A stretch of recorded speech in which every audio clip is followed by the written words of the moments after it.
Chapter 17:23. Hey. What if someone happens to advance in the middle of the battle? Yeah, advance. That's really amazing. Young Master Ding smiled and said, but since it's a competition, of course we have to continue until the winner is decided. So, the person who advanced deserved to be attacked by the opponent. If there were no proper measures, the person who advanced after much difficulty might face being beaten up, or even worse, being interrupted and going berserk. That was too dangerous. Young Master Ding blinked innocently. Who would advance in the middle of the competition? Then no matter how you advance, you need a buffer period, right? In other words, you might feel that you're about to advance. You can drag it out until the end of the competition and find a quiet place to advance. That's not necessarily true. Arbor snorted. After drinking the spirit tea, if you really want to advance, you won't be able to resist at all. Just like Qi Xianxian last time, didn't she have to meditate and enter the state immediately after advancing? Arbor thought about it. For safety's sake, she was determined not to cheat her teammates. She still took out a bunch of defensive rings from her pocket and distributed them to the other 7 people. If you advance later, remember to activate a few more defensive barriers around you. Don't embarrass me and get killed when you advance. Everyone took the 5 or 6 defensive rings that Arbor gave them and looked at her in confusion. Young Master Ding was also confused. His eyes lit up as he stared at her and asked, Jojo, you sell defensive rings? You're the one who sells defensive rings. Your whole family sells defensive rings. But who would be able to pull out 30 to 40 defensive rings in one go? They're all low-grade spirit tools. They're not very useful. However, if everyone here activated 3 layers of defensive spirit tools, at least a level 1 spirit master wouldn't be able to break through the 3 layers of defense even after 2 or 3 days of hammering. Everyone looked at her in confusion. They silently looked down at the 5 or 6 defensive rings on their palms, then looked at the rings on the others' palms. Junior Sister Qiao's way of doing things was a little unsightly, wasn't it? They felt like they had gotten to know a very impressive person. Jojo, you gave us the defensive equipment. What about you? Qi Xianxian asked worriedly. I still have a lot. Arbor took out 7 or 8 more for them to see, ignoring the slightly twisted expressions on their faces. There were more than 100 defensive rings in the pile of trash that Senior Giant Ape had given her as a tribute. Oh, no. It was the trash that Senior Xuanji had tricked over a dozen generations of disciples to obtain. There were simply too many defensive rings. Although she looked down on her own eggshell defensive ring, it had to be said that the defensive ring Mo Lian made was of a much higher level than this trash. The team members who were picking up trash silently put away their defensive rings and calmly put away their water bottles into their inner worlds. Then they sat down beside or behind Arbor. Duanmu Qing and the other 2 naturally sat beside Arbor. Mata looked like an abandoned puppy. He looked at them pitifully and reluctantly followed his teammates to sit in the back row of Arbor's group. The 2 groups began to discuss how to cooperate in the battle later. Young Master Ding smiled and said, when it's your turn later, your names will appear on the stone crystal screen. Chapter 17:24. At the same time, I'll also call out the names to remind you. Just pay attention. There's nothing else to do now, so you can rest for a while. Arbor glanced at him indifferently. The words, "Why aren't you leaving yet?" were clearly written in her eyes. Young Master Ding laughed. He supported his chin with one hand and tilted his head to look at her. I'm not leaving. You haven't forgiven me yet. If you do, I'll leave. Forgive your sister. Arbor rolled her eyes at him. She really didn't want to say anything more to this strange person. Young Master Ding was probably used to this little guy's lukewarm attitude, so he didn't mind. He just glanced at her with a smile and didn't say anything else. He didn't say anything and just sat obediently beside her to watch the competition. Although Arbor was a little depressed, she didn't chase him away. He was the manager of this underground fighting arena. He could stay anywhere. Ah, Chio. Arbor raised her hand to rub her nose and tilted her head in surprise. For the past few days, she kept feeling that someone was talking about her behind her back. Among the group of short mentors who were sitting sneakily in the audience seats, one of the mentors, who had a square face and looked very serious, coughed lightly and whispered, "Aren't the requirements too high for the rules we set?" Excluding support and mystic beasts, the only things that could be used were weapons and fists. High? How is that possible? The short mentor, Zhou Danjin, smiled wretchedly. It doesn't exist. The requirements are too high. After discussing it, we set the requirements according to the standards that they can currently reach. Wei Wei nodded and thought to himself, that's right. It's time to let that arrogant little girl suffer a setback. Things in this world can't always go smoothly. After suffering 2 losses in the arena, she knew that there was always someone better than her. Zhou Danjin grinned. Just watch. We're also trying to figure out the level of the children's martial strength, where the bottom line and upper limit are. It'll be easier for us to teach them all kinds of knowledge in the future. Zi Yunshi's section break. A blazing light suddenly rushed out from the 15th floor of the Tower of Punishment. This terrifying pitch-black flame rushed out in clusters and suddenly raised the 15-story tower to the ground. At this time, not to mention the talisman array, even the outer wall of the 15th floor of the tower had been burned and annihilated by the black fire. If one looked at it from the outside, they would find it very strange.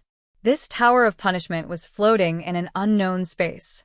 Aside from the top 2 floors that were intact, from the 15th floor onwards, every floor was broken. Every floor below seemed to have been ruthlessly looted, and the situation was extremely miserable.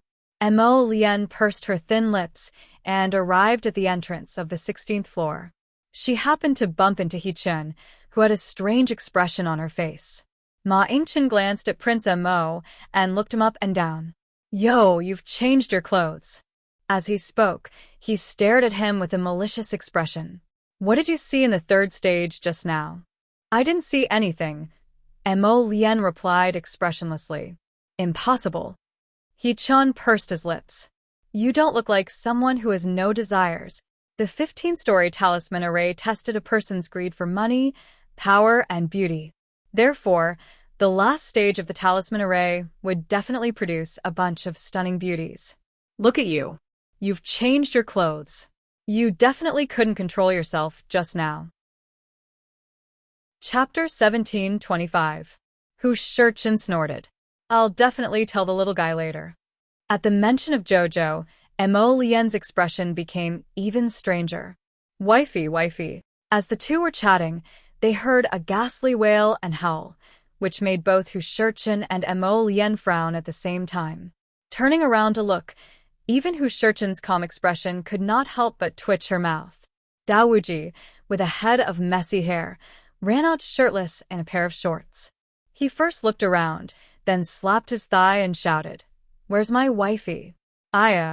Where's my beautiful wifey? Why are they all gone?" Needless to say, if Mo Lien had not destroyed the talisman array on the 15th floor, this guy would probably have sunk into the land of beauties forever. Mo Lien could not be bothered with him and turned around to head to the 16th floor.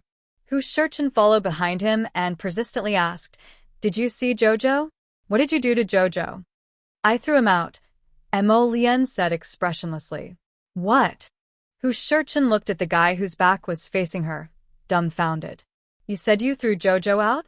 How could you bear to do that?" "He's not the real Jojo. He's just a shadow to confuse people," Mo Lien said nonchalantly. But you saw Jojo, you. Could you do it?" Hu Shurchen saw his side glance and shot her a murderous look. Her voice could not help but slowly lower. "Then how did you pass the second talisman array test?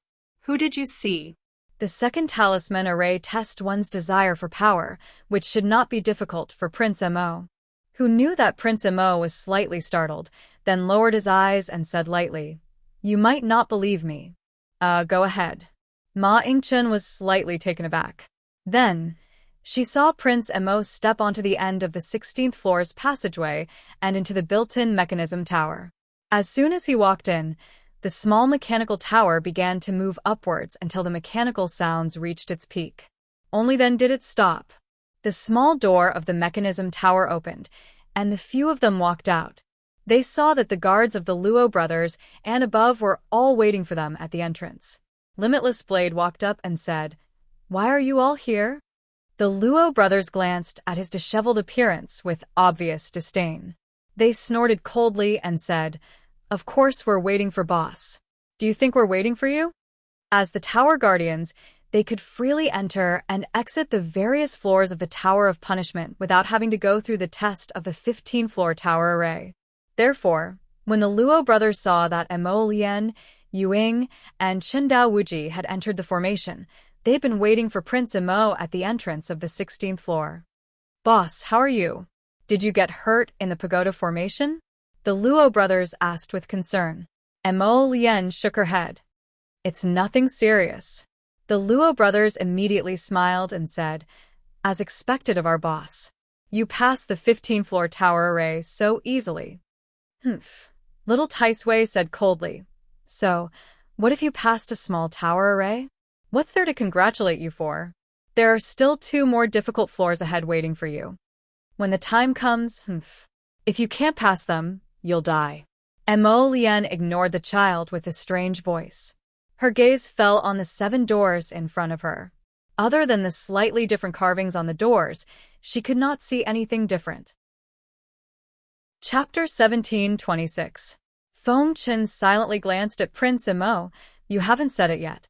Prince Mo said, "You might not believe me," but he didn't say anything else. "You're itching to know what this brat wants to say." Feng Chen felt like she had been played by the Crown Prince. Prince Mo calmly looked at the 7 doors in front of him and frowned. "I'll go to the first door." The patterns on the 7 doors were all different. Upon closer inspection, they seemed to be the patterns of different fierce beasts. The door Mo Lian chose had a blue-eyed, 3-headed dog engraved on it. At first glance, it gave off the feeling of an ancient, fierce beast. Dao Wuji glanced at it, and his heart pounded. This? Can't we enter the same door?" Little Taisui looked at him with disdain. "Scared? If you're scared, then don't come. You've already skimmed 3 floors in a row. You should be satisfied." If that brat hadn't destroyed the entire talisman array with holy fire, Dao Wuji wouldn't have been able to come out in less than 30 years. If he could, little Taisui would take his surname. This brat's words were too hateful. Although what he said was true, Dao Wuji was the sect master of the extreme saber sect. Did he have no shame? Little Taisui coldly glanced at Dao Wuji. "It's your turn to choose." Dao Wuji's body trembled, and he inexplicably felt a chill. The kid walked from the first door to the last one, hesitating and not knowing what to do. At this time, Sheng Chun had already chosen the second door. There was a lightning eagle engraved on it. "Have you chosen yet?" Little Taisui's childish and cold voice sounded again. It impatiently said, "You're so wishy-washy, just like a sissy. Hurry up and choose." After being scolded by little Taisui, Dao Wuji hurriedly looked from beginning to end. Finally, he stood in front of the 7th door.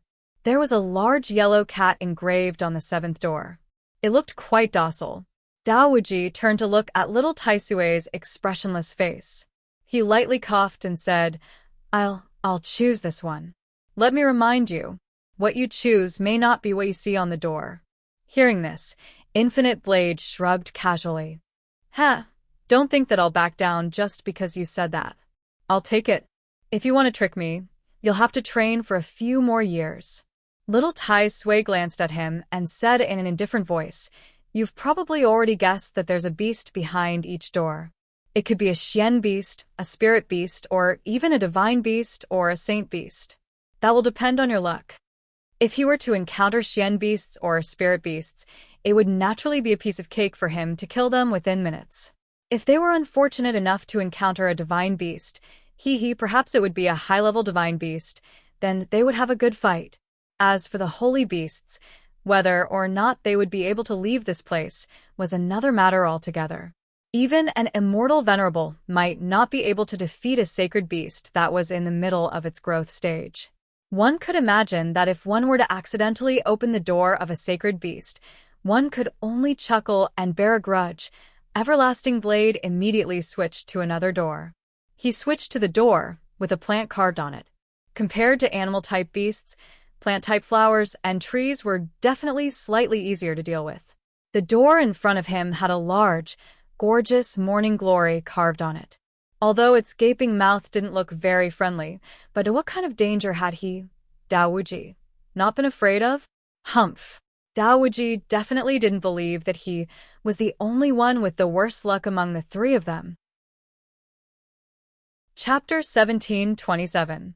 In these 7 doors, there is an ancient super holy beast at the early stage of maturity, little Tai Sui said calmly. Dao Wuji's eyes widened. What? Do you know what an ancient holy beast at the early stage of maturity means? Even 10 immortal supremacies would have a hard time defeating it, let alone a spiritual supremacy like me. Are you kidding me? Little Tai Sui shook his head as if saying, do I look like someone who would joke with you? However, this holy beast wandered out on its own many years ago and never came back.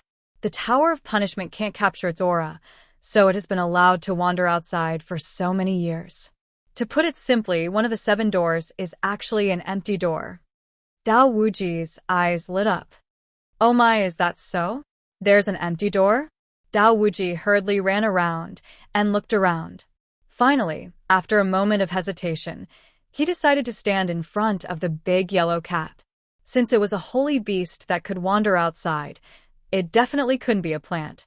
Unless it was holy wood, there was no other way for a plant to reach the level of a holy beast. It would be good enough for a plant to reach the level of a divine beast at most. And it wanted to reach the level of a saint? Impossible, impossible. Dao Wuji looked at the big yellow cat carved on the door. On the surface, it looked quite docile, but could it actually be? It was a ferocious beast. Besides, little Tai Sui had just said that the beast inside might not be the one carved on the door. What if the 3-headed hound was hiding behind the big yellow cat's door and waiting for its prey to come to it? Wouldn't that be a huge loss for him? No, he had to do the opposite. As the saying went, luck was always given to those who were prepared. He decided that little Tai Sui couldn't stand seeing that he was going to change doors again. It threw 3 palms at the 3 doors in front of it. The doors in front of Mo Lian, He Shichen, and Dao Wuji opened at the same time. A suction force suddenly pulled the 3 of them in. The 3 of them raised their eyes and looked forward. Separated by each other's doors, their faces revealed expressions of indifference, slight astonishment, and shock. As soon as Everlasting Blade entered the room, he heard an ear-piercing gurgling sound. He was almost hit by a stream of green mucus. He looked up with a serious expression and saw a big morning glory that reached the roof of the house. It was looking at him with bad intentions. Suddenly, the petals opened and spat out a mouthful of sticky liquid. The green mucus was dodged by Everlasting Blade and fell to the ground. Everlasting Blade saw a large hole in the ground that had been corroded by the sticky liquid. Fuck. He couldn't help but curse out loud. That little Tai Sui really wasn't a good thing. How wicked. He was directly thrown into this house. Clearly, the beast engraved on the door was a tame yellow-spotted cat, but what was waiting for him inside the door was a big morning glory. Life is full of surprises. As for Yuan Shichen and Mo Lian, they were also surprised. Yuan Shichen had clearly chosen a thunder eagle to enter, but inside the house was a big yellow cat that was curled up in a corner and looking at him pitifully. When the big cat saw someone enter, it immediately hugged its head with its paws and rubbed against the corner of the wall with a pitiful and aggrieved expression. Yuan Shichen looked at it in surprise, and his lips twitched. Chapter 1728. It can't be, right? Wasn't this big yellow-spotted cat the one that Dao Wuji wanted to fight? How did he end up in his room? Hu Shichen circled around this big yellow-spotted cat and confirmed once again that this big cat didn't have any attack power at all. It was just a high-level mystical beast. Although it could be considered a ferocious beast outside, in his hands, it was just a small mystical beast. If he really wanted to kill it, it really would be as easy as blowing off dust. Hu Shichen only took 2 steps forward and slowly raised his hand. That big cat tactfully laid down along the corner of the wall and waved its paw at him in a friendly manner. Mo Lian's side was even more strange. After he looked around the room, he didn't find any trace of a mystical beast. Thinking about what little Taisui said before, Prince Mo's expression became somewhat subtle. It seemed that he had walked into dogshit luck and stepped on an empty door. Was this called heaven-defying luck? Even if Dao Wuji heard this, he might not necessarily believe it. Dao Wuji was currently bitterly fighting with that big morning glory. If he knew now that Lian had broken through an empty door and Hu Shurchen had attacked a small mystical beast, he would most likely vomit blood.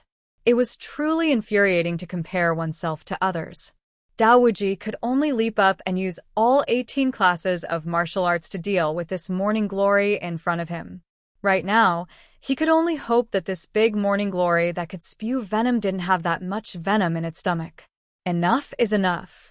When Prince Imo pushed open the door and walked out, he just happened to see Hu Shurchen walking out with a small yellow spotted cat. That small cat docilely leaned against his feet with a "I'm very obedient, very sensible" look on its face. Seeing this, Lian couldn't help but feel somewhat astonished. Could it be that Hu Shurchen had encountered such a small cat that had no fighting power at all in the store? Apart from being a pet, what else could this small cat do?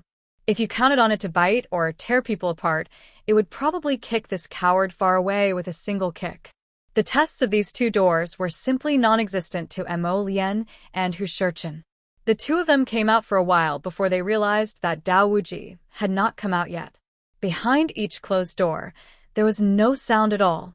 Lian and Hichin naturally could not hear that idiot Dao Wuji's cries for help from behind the door.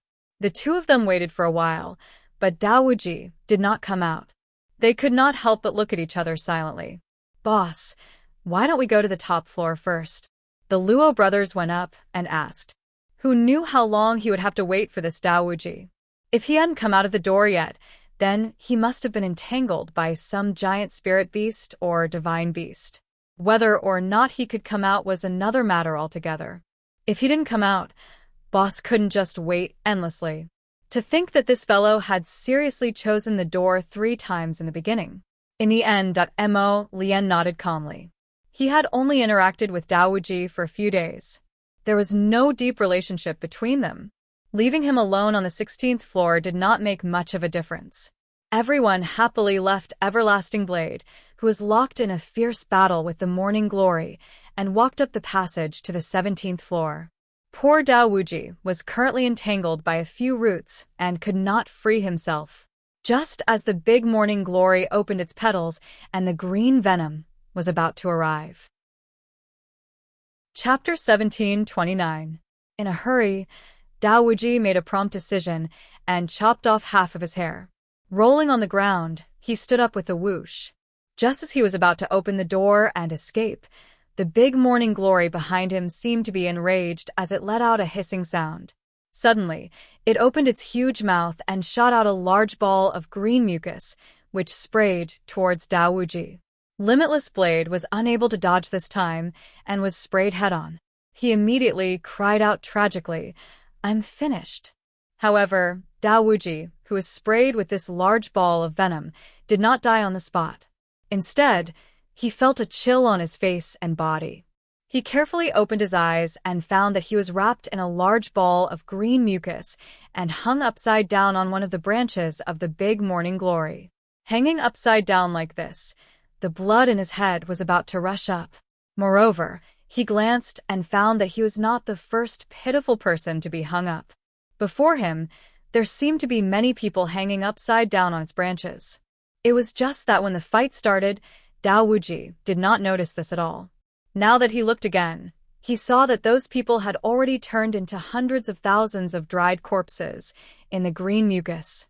It was obvious that they had become food for this man-eating flower. Could it be that he would also become food for this man-eating flower? Would he become a dried corpse? Dao Wuji struggled to break free from the mucus, but it was to no avail. After spending so much effort and not being able to leave, Dao Wuji could not help but give up.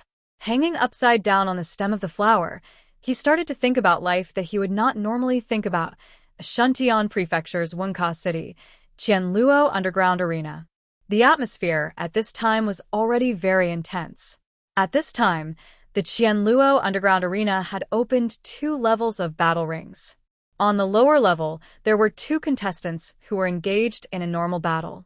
In the middle of the arena, the upper level of the arena rose up and a champion stood on it. The guarding match and the normal match were going on at the same time. When the fight was exciting, there were thunderous cheers coming from all directions. They only hated that their parents did not give them more eyes. All kinds of profound skills crisscrossed in front of his eyes, and the 5 spirits appeared simultaneously.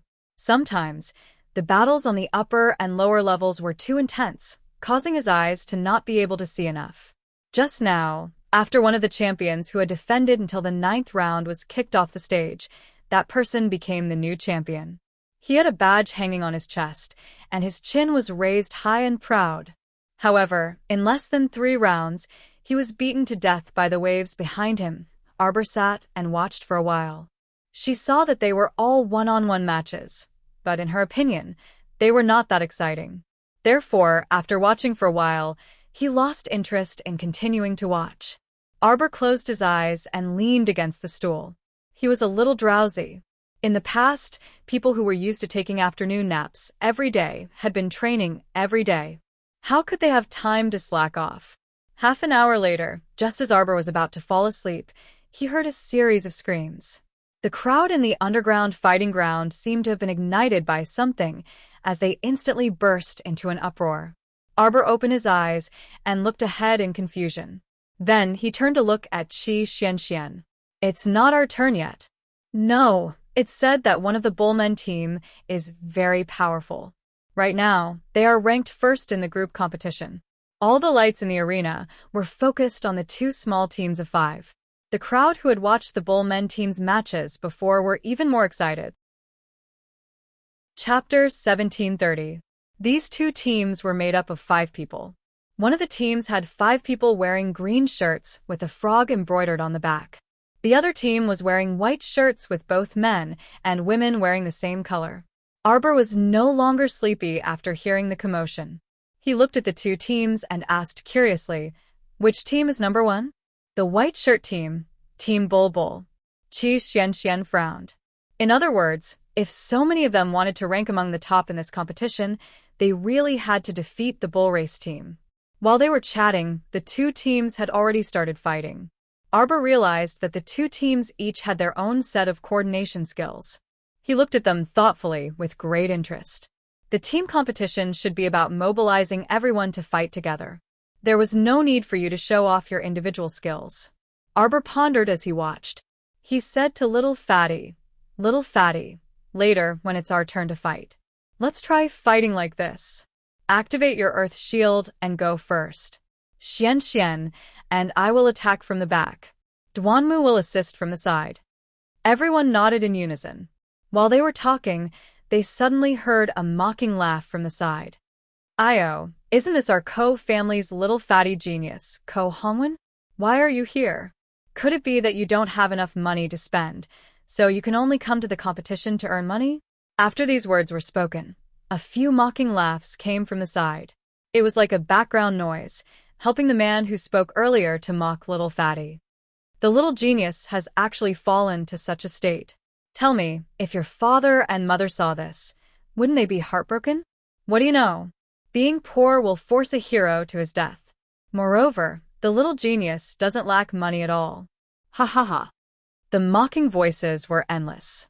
Little Fatty Ko Hongwen's face darkened. He raised his pair of angry eyes and coldly stared at the group of people opposite him. This group of hedonistic young masters all held a fan in their hands and pretended to be distinguished officials. However, their eyes couldn't help but glance at Qi Xianxian and Arbor. Seeing Arbor and Qi Xianxian sitting on either side of Little Fatty, a trace of jealousy flashed across the eyes of the leader of the group. This damn Fatty already looked like a country bumpkin, so why were there still girls hanging around him? It was the same in the Ko family. That damned Fatty. He was obviously a fat and round bumpkin, but there were many girls in the family who liked this little Fatty. Wasn't he just more talented than the average Ko family member? But he was just a country bumpkin and his parents were just from a side branch of the Ko clan. How could a country bumpkin like him compete with the legitimate son of the Ko clan for resources and girls? How preposterous. The little fatty's face turned red. What does it have to do with you whether I'm short of money or not? Ko Hongjin, what do you want? I'll kick you out of the Ko clan and order you to return to the countryside. You actually dared to return to Anka City? I have to say, you're really bold. Little fatty's eyes were filled with anger. I have not learned anything. I will not go back. Ha ha ha. A vicious glint flashed across Ko Hongjin's eyes. A somewhat twisted smile hung on his originally handsome face. Do you think there will be any academy within 100 miles of Anka City that will take you in? It's you. Chapter 1731. The little fatty was so angry that he was trembling all over, unable to control himself. He finally understood why he was suddenly chased out of the clan, and at the same time, chased out of the academy that he had been in for more than 2 years. It turned out that everything was because of this kid in front of him. No, rather than saying that this kid was behind it, it was better to say that his father, the head of the Ko family, was backing him up from behind. Otherwise, how could Ko Hongjin, a hedonistic young master, convince Daeyo Academy not to accept him? Although Daeyo Academy's reputation in the Shuntian continent could not be compared to the 4 major academies, it was still a regular academy with a sizable scale. Usually, he studied well in Daeyo Academy and was always ranked in the top 10 of the academy. Suddenly, one day, the academy issued an expulsion order for no reason. In less than a day, the academy told him to pack up his things and leave without even giving him a reason. After that, he ran into a wall everywhere. All the academies near Anka City were unwilling to take him in. Subconsciously, he did not want to leave Anka City. After all, Anka City was not too far from his Xiaoping town. If he was free, he could go home and take care of his parents. Previously, he didn't understand why Daeyo Academy would suddenly expel him for no reason. Now, it seemed that the Ko family was involved in this. Ko Hongjin was just a dandy, so his words naturally did not carry much weight. If the head of the Ko family, Ko Dihai, spoke up, it would not be on the same level. Why did you do this? Ko Hongjin glanced at the little fatty in disgust and laughed mockingly. I just don't like you. Why can't I? Ko Hongjin clenched his 2 chubby little fists tightly, his face full of anger. He really could not figure it out. Although he came from the countryside and was not a direct descendant of the Ko family, he still had the same surname. But no matter what, they were all surnamed Ko, from the same clan. Why did they treat him like this? Usually, when he was in the Ko family, he tried his best to keep a low profile and did not cover the sharpness of the few direct descendants of the Ko family. Wasn't he doing a good enough job? How could they treat him like a member of the Ko family? Little Fatty opened his mouth, only to feel that his throat was extremely dry and his heart was heavy and uncomfortable.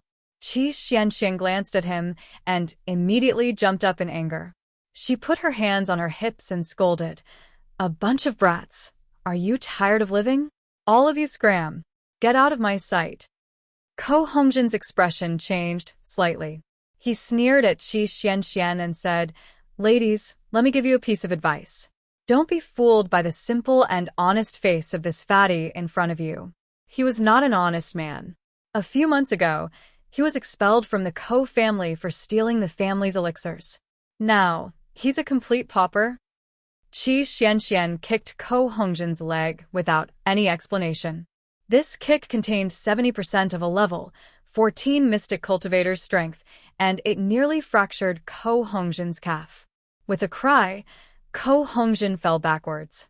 The other hedonistic sons of rich families who were accompanying them hastily gathered around and caught Ko Hongjin, who was falling backwards.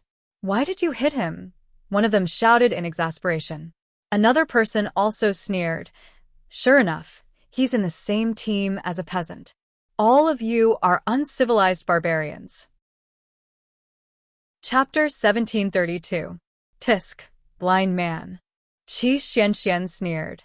"Did this great and use my hand? It was clearly my foot, all right?" As she spoke, she ruthlessly punched one of them in the face. Freaking look carefully. This is a real hand. You idiot. Bam. That person simply couldn't dodge in time and was hit squarely by Qi Xuanchuan's fist. He also fell backward and smashed onto the hard ground with a bang. However, the arena was very noisy right now, and most people's gazes were focused on the two-tiered arena. Only a few nearby people waiting for their matches were focused on Qi Xianxian and Ko Hongjin's group. Ko Hongjin was so angry that his face flushed red. He probably didn't expect that this little girl in front of him would actually attack them for Ko Hongwen. He immediately flew into a rage and spoke without thinking. He pointed at Qi Xianxian and sneered, "As expected, you're two pigs, one male and one female. You're both short, fat, and round, and have the same rotten taste." "What did you say?" The little fatty roared. "I forbid you from insulting my friend." Qi Xianxian lowered her head to look at her small, round body, and her charming face flushed red from anger. In reality, Qi Xianxian, this little foodie, only had a slightly round body due to her gluttony. She also had a naturally round baby face, so she looked a bit chubby from head to toe. However, she was far from being short, fat, and round. Upon seeing that Ko Hongjin's foul mouth was about to make Qi Xianxian cry, the little fatty immediately stopped arguing with Ko Hongjin and hastily turned to comfort Qi Xianxian. Ko Hongjin sneered and said, "What? Did I say something wrong? They're a pair of shameless people to begin with." Slap. Slap. Slap.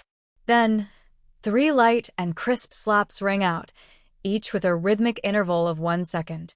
Ko Hongjin was dumbfounded by the slaps. Earlier, they all saw very clearly that the little stoic with a frosty face in front of them didn't even touch Ko Hongjin with her fingers. She merely flung out streaks of water spirit into the air, forming huge, transparent palms, and slapped the stupefied Ko Hongjin on the left side of his face 3 times in succession. "How dare you hit me?" As soon as Ko Hongjin opened his mouth, he realized that something was wrong. Not only were his teeth loose, but there was also a trace of blood at the corner of his mouth. He was so scared that he screamed. "You sound so girly." Xiao Mu creased her brows and raised her hand again. 3 streams of adept water spirits instantly transformed into 3 transparent palms. He flew straight towards Ko Hongjin, and without the slightest hesitation, he once again slapped the other side of his face 3 times. Only then did he nod in satisfaction and say, "It's symmetrical now." Everyone was speechless for a moment and silently turned to look at her. The commotion at this moment had already attracted the attention of many people who were looking at the arena. Arbor pulled Qi Xianxian over and patted the back of her head. "Learn from me." He really didn't understand why he had to spout so much nonsense before hitting someone. What's there to quarrel about? In the face of strength, those who are nagging are simply the actions of fools. Her master had told her before that if she hit someone, she had to hit them to death. Either she didn't hit them at all, or she would beat them to death so that they wouldn't retaliate later on and cause a ruckus. Arbor felt that this was very reasonable. Recently, she kept inexplicably recalling the words that her master and Aunt Master had told her. Would she be able to find them if she remembered everything one day? Chapter 1733. When Ko Hongjin opened his mouth, he spat out a mouthful of blood, and a few of his teeth fell out. Looking at the teeth on the ground, the expression in his eyes changed from fear. Teeth? Teeth fell out. Ah! Teeth fell out. Ko Hongjin's face was filled with fear and shock as he stared in Arbor's direction. However, the latter acted as if nothing had happened. He held Qi Xuanchuan's hand and sat down. He coldly glanced at Ko Hongjin, who was surrounded by the Ko family's spoiled brats. Not satisfied, Arbor frowned slightly. His cold gaze swept past Ko Hongjin's body, causing him to tremble for no reason. How could Ko Hongjin dare to not be satisfied? He had already been beaten to this state. If he still refused to be satisfied, wouldn't he have to continue being beaten? These lackeys beside him were usually quite useful, but when it came to crucial moments, none of them were useful. "I am leaving." Ko Hongjin's lips trembled as he screamed. Before he left, he glared at the little fatty, his eyes filled with anger. Arbor raised his eyelids and looked at him meaningfully. This glance inexplicably made Ko Hongjin's heart tremble. He had a feeling that something bad was about to happen to him. Ko Hongjin limped forward with the help of others. However, before he could take a few steps, one of the Ko family's lackeys cried out in shock, Young master, your face? What's all the fuss about?" Ko Hongjin was thinking about how to persuade his father to bring people to get back at them. When he heard his lackey scream, he slapped him on the head without any explanation. However, this slap didn't make the lackey shut up. Instead, it caused a few of the Ko family's disciples to cry out in shock. The person who was supporting him even retracted his hand, as if he had thrown something dirty. His expression was ugly as he took a few steps back before he stopped. What happened?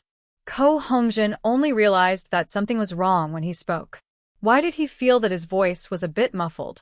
He raised his hand to touch his face and was immediately horrified. His originally delicate and pretty face was now swollen like a steamed bun. Why is it so swollen? As soon as he opened his mouth, Ko Hongjin realized that because his face was deformed, he couldn't even speak properly. His face had suddenly become so bloated and fat. This was simply inconceivable. Wah! The Ko family's people hurriedly retreated, their faces filled with horror as they tried to distance themselves from young Lord Ko. It seemed that this young Lord Ko had been afflicted with some kind of strange poison, and Yang Kai wondered if it would spread to them. At a time like this, no one dared to help or touch him. Everyone was very worried, wondering if they would be infected by young Lord Ko's poison. As a result, no one dared to get close to Ko Hongjin. They formed a semicircle from afar and looked at Ko Hongjin, whose face was swollen like a meat bun. In just a few minutes, Ko Hongjin's face no longer looked like a normal human face. Not only was his face as fat as a ball, but his swollen face even squeezed his originally normal eyes into two curved slits. At first glance, this person's face and body proportions were rather out of place, completely out of proportion. His head was like a big winter melon, but the rest of his body below his neck was normal. Young Lord Ko was shocked and frightened, his small eyes filled with fear. Chapter 1734. Everyone retreated to the side when they saw him. No one dared to come into contact with him. The melon-headed Ko Hongjin held his face in fear and roared twice. Then, he looked pleadingly at the surrounding Ko family members for help. However, the Ko family members all ran away faster than rats. No one dared to approach him. Ko Hongjin was shocked and scared. He had no idea what was happening to him. Seeing that no one came forward to help him, he could only turn around and run out of the arena. He wailed and howled along the way. Mata sneered and said he went home to cry to his father. When Qi Xianxian saw Ko Hongjin's miserable state, the slight unhappiness in her heart was swept away. Her round little face was full of smiles. She turned to look at Arbor and said, "Jojo, you're taking revenge for us, aren't you?" Arbor didn't even bat an eyelid. He said expressionlessly, "Do I look like someone who would do something so senseless?" Yes. Everyone agreed in their hearts and nodded secretly. At this moment, a subordinate quietly walked to young Master Ding's side. He bent down and whispered into his ear. Young Master Ding looked up at him and nodded. He turned to Arbor and said, "Jojo, I'm going to take care of something. I'll be back soon. If you need anything, send someone to inform Steward Tang. Tang Chung, take good care of Miss Chiao. If anything happens to her, I'll hold you responsible." Steward Tang, who was called out, hurriedly squeezed out a smile and bowed to Arbor and young Master Ding. "Don't worry, young master. I'll definitely take good care of Miss Chiao. I definitely won't let anyone bully her." Arbor glanced at young Master Ding. His gaze shifted to young Master Ding's departing figure before he retracted it. At this moment, the name of their team appeared on the crystal screen, Team Lychee. When the three words Team Lychee appeared, everyone instantly laughed. This was because their opponent was Team Lions. Team Lions versus Team Lychee. Just by looking at the name of the team, one could tell who was better. Team Lychee's teammates silently glanced at their team leader with a stoic face. One had to know that the squad leader had chosen this name quite casually. When they went to register earlier, the little stoic was nibbling on a lychee. She racked her brains but couldn't think of a good team name. She glanced at the lychee in her hand. They might as well become famous. Ahem. Mata smiled behind them and comforted Arbor and the others. It's okay. In order to show the loyalty of the students from the top academies, everyone went in and out together, so the names had to be similar. As the captain of the first group, Hua Tao decided on the name of his team, Longan Team. Success. Hua Tao and the other three clenched their fists at Arbor and the others.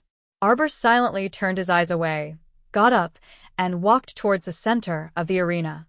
Little Fatty, Qi Xianxian, and Wan Muqing stood up at the same time and followed her towards the arena. The two teams came out of the two passageways at the same time. When they saw each other, the 5 men of the lion team couldn't help but laugh out loud. He's smiling like an idiot, Qi Xianxian muttered. When the two teams stood on the arena, a wave of explosive laughter resounded from all directions. In modern times, the 5 members of the lion team were all 9 meters tall giants. On the other side, other than Duan Muqing's height, his 3 teammates were all dwarves. The little stoic was expressionless. In reality, she had no idea what was going on at all. Chapter 1735.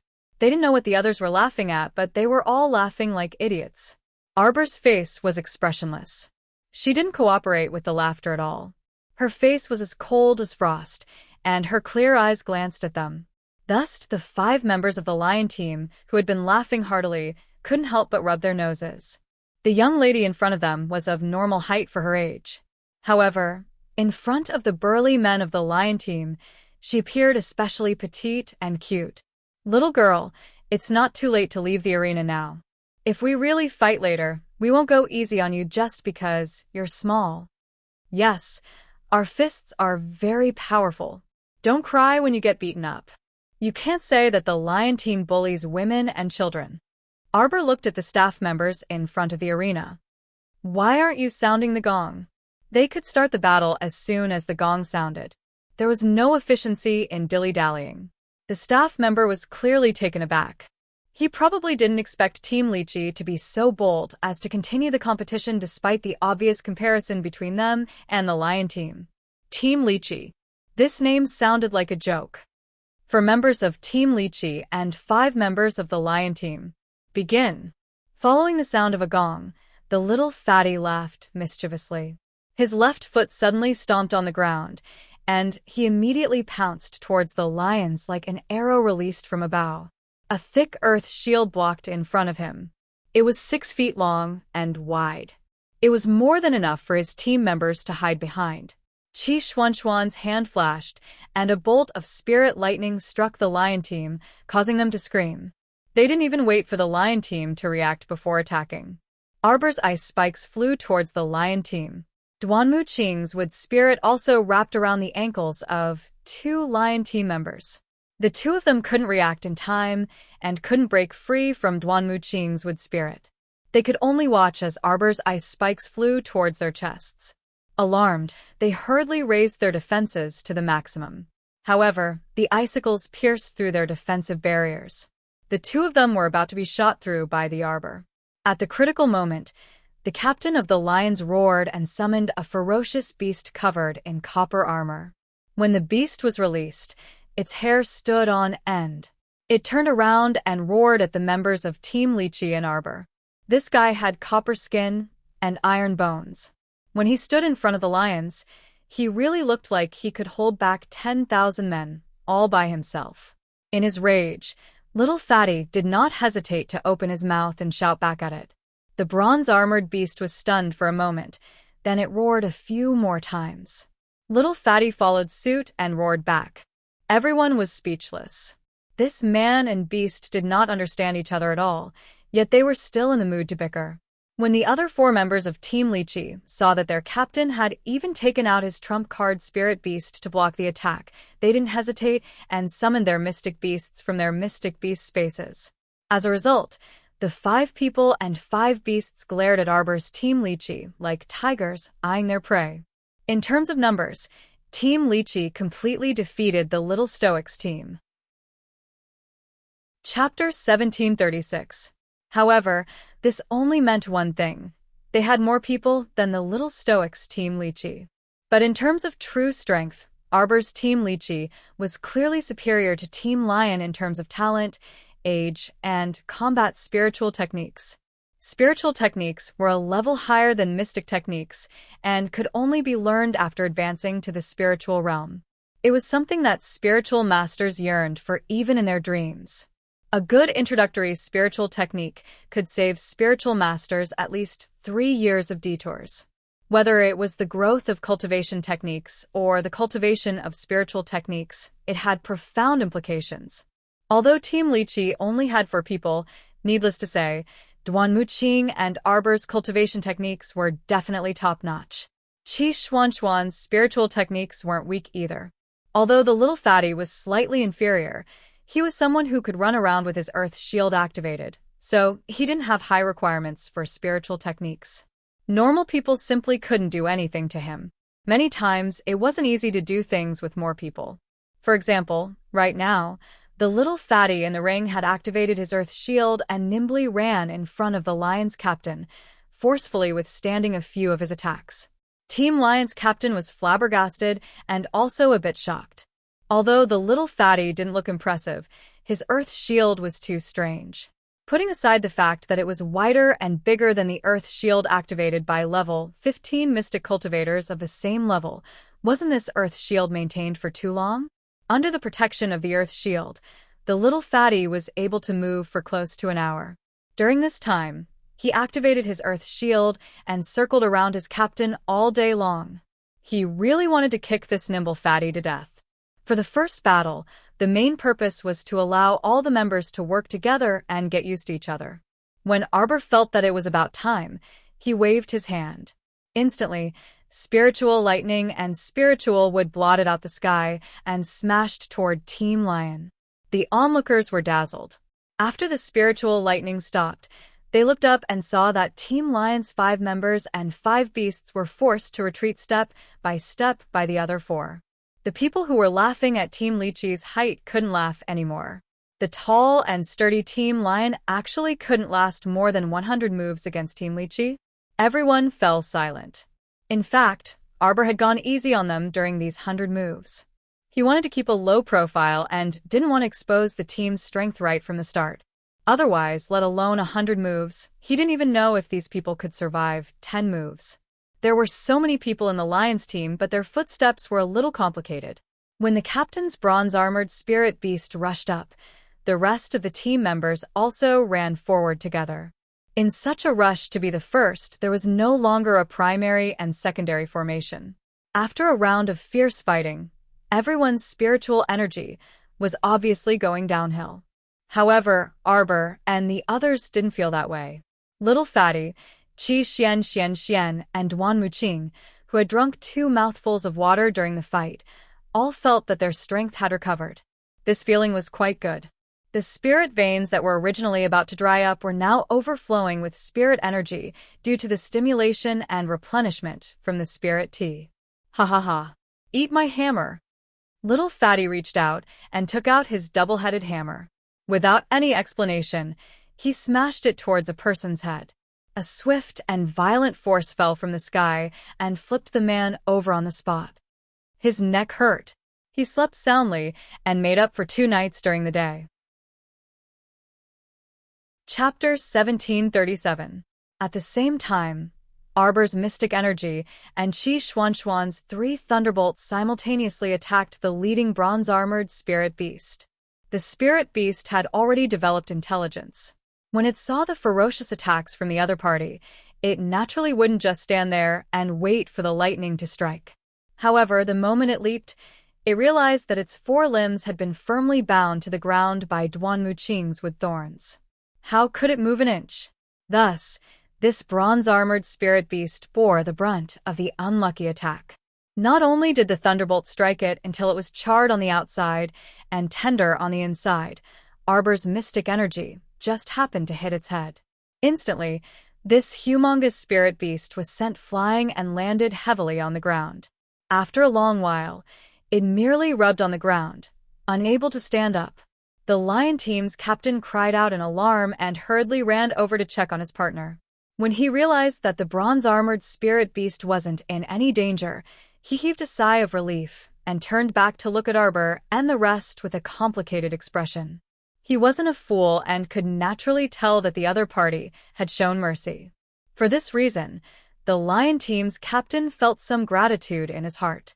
Meanwhile, the other members of the lion team couldn't laugh anymore. The captain nodded at Arbor.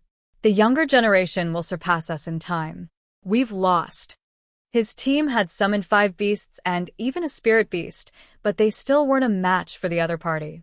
In fact, the other party didn't even summon a single mystic beast. He had relied on his own strength to defeat them.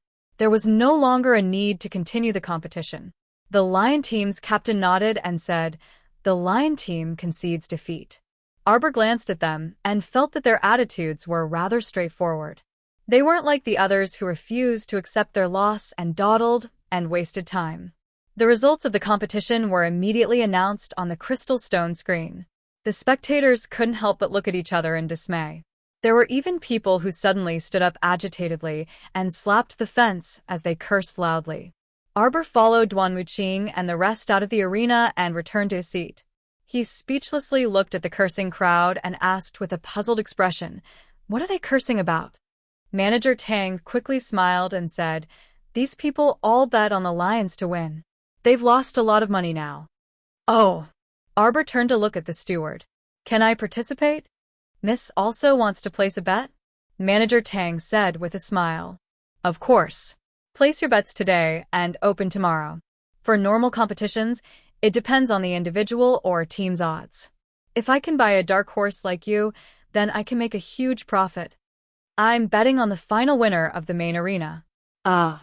Manager Tang was stunned for a moment before he smiled and said, "If you can bet on the final winner of the main tournament, you can get 10 times the spirit coins."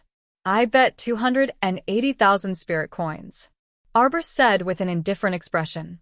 Beside him, Qi Xianxian, Duan Wuqing, and the others could not help but twitch their mouths. 280,000? 10,000 spirit coins? Could it be that this young lady had bet her entire fortune and life on this? Manager Tang also wanted to remind her that although it was very profitable to bet on the final arena champion, it wasn't that easy to guess. In all these years, there had almost never been a single competition where someone had correctly guessed the final arena champion. "Go buy it." Arbor took out 3 large bags of spirit coins from his inner world and poured some into his own money pouch before handing the rest to the steward. The steward accepted the 280,000 spirit coins in bewilderment. He heard the little stoic say crisply, "I'm betting all on myself winning." Chapter 1738. Buy some for me too. Mata hurriedly took out some spirit coins and gave them to Manager Tang. Qi Xianxian, Little Fatty, and even Duan Wuqing all took out a bag of spirit coins and gave them to Manager Tang. "We will also bet on Jojo's victory." Crazy. Manager Tang only felt that the group of people in front of him might be his young master's friends, but he felt that their intelligence was not on the same level as his young master. Why did these young masters and ladies seem to be retarded? Why did they place their bets so stubbornly? Manager Tang received so many spirit coins and went to arrange for the bets. When he left, his footsteps were still light. Qi Xianxian chuckled. "Look at his silly look. He looks at us as if we are fools. He doesn't know that he is the fool." Arbor looked at them silently. "How much did you bet?" 30,000. "My life is on you. We are counting on you, Jojo." Mata popped his head out from behind them and grinned. 20,000. "That is all I have," Little Fatty said. 800. Qi Xianxian cried silently. She had already dug through all her pockets and used all her pocket money to bet. "It's okay, Xianxian. When I earn money, I will share half with you," Little Fatty said. His 20,000 turned into 200,000. He didn't feel any heartache even if he shared half with Xianxian. Mata thought for a moment. Then I will share 100,000 with you too, Xian Xian. Qi Xian Xian looked touched. She patted little Fatty and Mata's shoulders. Brothers, you are very kind. Arbor looked at them expressionlessly. These people were already splitting the money, as if they had already gotten the money. She turned to look at Duan Muqing, who looked calm. How much did you bet? The upper limit.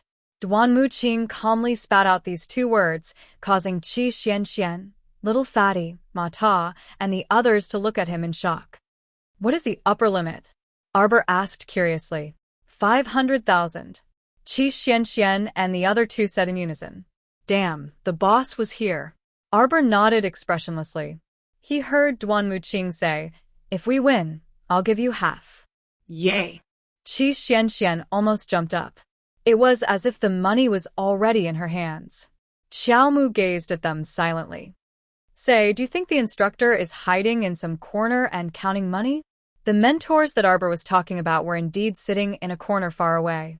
They whispered to Zhou Danjin, how's it going? How much have you earned? Don't be hasty. Our first bet wasn't much, but the odds were high. We earned more than 10,000 yuan. Next time, the odds will definitely change, sigh. Earn more money and renovate the college peak. Look at what kind of rooms the students are living in. Don't you feel ashamed living in a lump of dirt? They are here to cultivate, not to enjoy life. Don't tell me we have to build a palace for them to live in. Instructor Wei Wei said faintly. Cough. The dean said that all the money earned this time will be used to build houses. How is that enough? Zhou Danjin said with a pained expression. Moreover, just the few stalks of spirit herbs that are used to maintain the flaming energy peak has almost emptied our entire savings. No money, no money, no money. The little girl should be going to sign up for the single elimination tournament, Wei Wei said calmly. Oh, how do you know? If she doesn't sign up for the single elimination tournament, do you think she can achieve the points you set previously by just fighting in normal competitions? Chapter 1739. Zhou Danjin rubbed his nose and smiled wretchedly. You mean we should bet heavily on her losing? It was obvious that this little girl wouldn't be able to last until the end of the tournament. After all, she couldn't summon her holy beast, use talismans to eat pills, and use hidden weapons. Even those who could use all of the above couldn't last more than 10 rounds. It was obvious how difficult it was to defend the ring. Wei Wei looked at him like he was looking at an idiot. Zhou Danjin was confused by his gaze. He couldn't help but cough and ask, what do you mean? Just say it. His IQ wasn't as high as Wei Wei's. He had already admitted it. So don't look at me like I'm an idiot. There are only 2 ways to bet in the tournament. One is to guess who the final champion will be. The other is to bet on how many rounds a certain arena champion can last. Of course, the odds of betting on the final champion will be higher. If you guess correctly, you'll make a fortune. Then what do you mean? Zhou Danjin glanced at him and asked. I want you to bet heavily on that little girl becoming the final champion. Wei Wei said indifferently. Hearing this, Zhou Danjin and the other 3 mentors all widened their eyes and looked at Mentor Wei Wei in unison. Mentor Wei Wei, you're not joking, right? Betting heavily on something like this wasn't a joke. If one didn't do well, not only would they lose everything, they would also vomit all the money they won before. You have about 18,000 spirit coins on you right now, Wei Wei said with certainty. Bet it all. Zhou Danjin looked like he was going to vomit blood. He shook his head and said, No, I don't have that much. I only have 8,000. Wei Wei looked at him meaningfully. If you don't bet, you'll regret it in the end. No way. The other mentors also felt that Mentor Wei Wei thought too highly of Arbor. It had to be known that no matter what, Qiao Mu was only a 15-year-old little girl. Moreover, they had already restricted her support abilities. If she could still become the ultimate arena champion like this, then how weak would the contestants in this year's underground fighting competition be? Are you going to buy it or not? Wei Wei patted Zhou Danjin's shoulder. It's up to you. In any case, the financial power was in the hands of the wretched little man. In any case, when he didn't earn any money, The one who would cry to the heavens and smash his head against the ground would not be him, Wei Wei. Instructor Wei Wei, how confident are you? The short instructor Zhou Danjin asked cautiously, are you 100% confident? Instructor Wei Wei shook his head. Zhou Danjin stingily put the 18,000 spirit coins back into his sleeve. Then forget it. Why don't we just buy the tickets for every match? You better think it through. Instructor Wei Wei glanced at him coldly. The bets for the arena champion will end by today. At that time, even if you want to go back on your word, you won't be able to buy it. Then, why don't we buy it for 1,000 or 2,000? Wei Wei remained silent and half closed his eyes. He clearly didn't care about this matter and allowed Zhou Danjin to deal with it herself. Anyway, that was all he had to say. Whether he wanted to buy or not, that was up to Instructor Zhou to worry about. In short, no matter what choice he made, he just didn't want to regret it. There was no medicine for regret in this world. Instructor Zhou adhered to the principle of prudence. He quickly held a small meeting with the other 3 mentors and asked for their opinions. Chapter 1740. In the end, the 4 of them reached a consensus. They took out 8,000 spirit coins to gamble and used the remaining 10,000 spirit coins to bet on the regular matches as usual. Hence, Instructor Zhou Danjin went to place his bets with 8,000 spirit coins with a pained expression. The Little Stoics Team Lychee didn't have the luck to advance to the second match until the end of the day's matches. A light rain fell that night, and the next day, the weather was very hot. It was now August, and a random small inn in Anka City was cheap, but the living environment wasn't too good. Arbor's group planned to look for a better inn in the vicinity after tonight's matches ended. Although the Little Stoic wasn't a particular person, they had to find a more comfortable place to stay.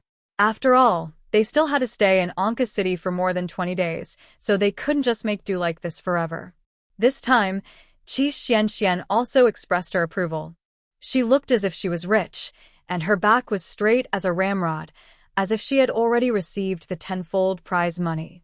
Sigh, weren't these people a bit too optimistic?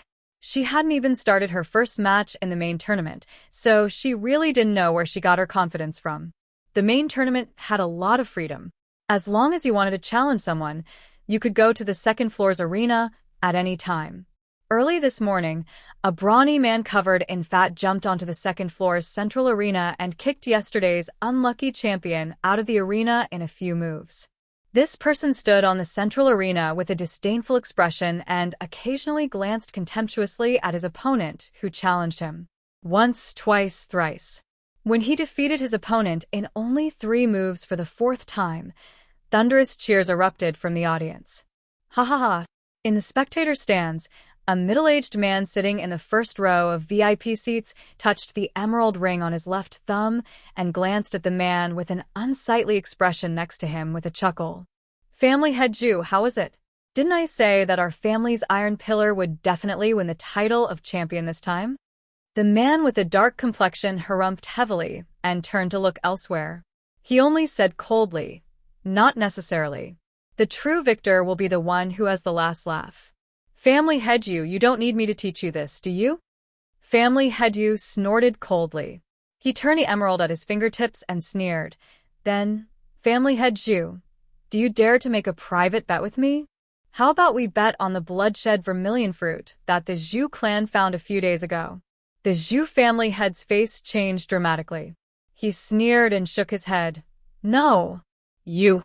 Family head you, who originally wanted to set a trap for Family head Zhu and make him fall into it, couldn't help but feel a little annoyed when he saw that Family head Zhu was completely ignoring him. Do you think I'm stupid? Zhu Bin coldly glanced at Patriarch Yu. The bloodshed vermilion fruit was an elixir that he had painstakingly found for his only son. It was for the sake of changing his only son's weak physique. Such an important thing was related to his son's life and future. How could he use it to gamble? Patriarch Yu provoked him. To put it bluntly, Patriarch Zhu, you don't dare. Don't you also think that our iron pillar will be re-elected as the arena champion? Zhu Bin was silent, but he wasn't the least bit provoked by Family head Yu, no matter how unpleasant his words were. TSK, I advise you not to be stupid. In your Zhu clan, can you find anyone who knows how to use this bloodshed vermilion fruit? There's no one at all. Chapter 1741. Don't waste a saint-level spirit fruit, okay? Family Head Yu smiled sarcastically at Family Head Zhu. The bloodshed vermilion fruit was good stuff, but it would be wasted if one did not know how to eat it. The sickly Zhu family had been sick for 8 to 10 years, and he still wanted to get up? TSK. What could he do if he got up? His cultivation base was much lower than his opponent's. What future did he have? He might as well give the bloodshed vermilion fruit to the young talents of the Yu family. For example, his eldest son, Yu Hui. Family Head Yu's eyes glinted, and he said to Family Head Zhu in an indifferent tone, "How about this, Family Head Zhu? Name a price, and I'll buy the bloodshed vermilion fruit from you." You know, even if you find a way to eat that sickly Zhu family head, he can only evolve from a cripple to a normal person. It's very rare for an ordinary person to live a prosperous life on the Shantian continent. Family Head Zhu's expression was very ugly, but he pursed his lips and turned away, ignoring Family Head Yu. Family Head Yu said angrily, "Zhu Bin, don't refuse a toast only to be forced to drink a forfeit. The Zhu family is as famous as the Yu family and the Fong family in Wenka City, but as you know, my eldest son, Yu Hui, is going to marry the genius second miss of the Fong family at the beginning of next month. Haha, when the Fong and Yu families join forces, do you think you'll be our match? Let's see if I'm your match or not." Family Head Zhu said coldly. You? Family Head Yu smiled gloomily, and his eyes glinted coldly. Don't forget that the bloodshed vermilion fruit can't be eaten for more than 10 days. Think about how many days it's been since your family had the bloodshed vermilion fruit. It's been 7 or 8 days. Your family doesn't even have a doctor who knows how to use this cinnabar fruit, so why insist on keeping it? It's useless. If it's useless, I'd rather throw it away like trash than let you Yubatian take it for free.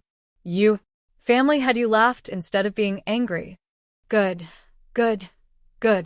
A strong murderous intent flashed in his eyes, and he did not speak for a long time.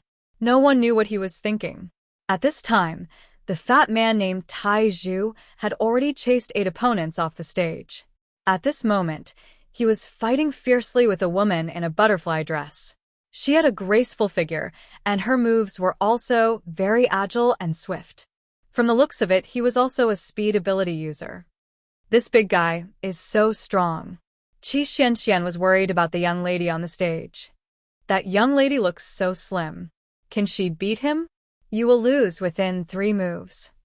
Just as Qiao Mu finished speaking, that stout man had already grabbed hold of the butterfly-clothed woman. He laughed so hard that all the fat on his body jiggled, and he raised his hand to caress that young lady's face.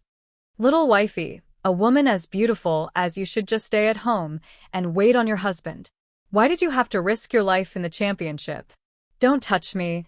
The woman in butterfly clothes was probably disgusted by the fat man and screamed. Yo. The fat man continued to tease. You're just a woman. If you dare to go up the stage, you should be mentally prepared to be taken liberties with. Hey. Let go of her. The little stoic's icy voice rang out. Qi Xianxian glanced to her side in astonishment, only to discover that the little stoic had disappeared at some point in time. She looked at the stage again and saw the little stoic standing in front of the fat man. Chapter 1742. She stood there, and in front of her stood a brawny man who was as fat as a mountain. The little girl was as thin and weak as a bean sprout. She was pitifully thin. Are you blind? Can't you see that your opponent is standing in front of you? The little stoic said coldly. The butterfly-clothed woman struggled in the fat man's hands and took the opportunity to jump away from him. When she passed by Arbor, she nodded gratefully at her and whispered, "Be careful, he's also a speed ability user." Arbor didn't realize that this fat man was also a speed ability user. He was so fat, so how fast could he display? But after the woman's reminder, she became more wary of the fat man. This guy looked as fat as a mountain, but he was actually a speed ability user. It was truly surprising. Ha ha ha ha. The fat man called Iron Pillar was clearly amused by Arbor's small figure. He cast a sidelong glance at her and raised one of his eyebrows. Little girl, you haven't even grown your hair yet, but you're already imitating others and coming to compete. Now kneel down and kowtow to me. Obediently jump down, and I can spare your life. Hee hee hee. Haha. Chuckles rang out from the audience. They had already clearly seen Xiaomu's petite figure. Although they also recognized that Arbor was the Dark Horse Team Lychee's captain, so what? A team competition and a group competition weren't on the same level.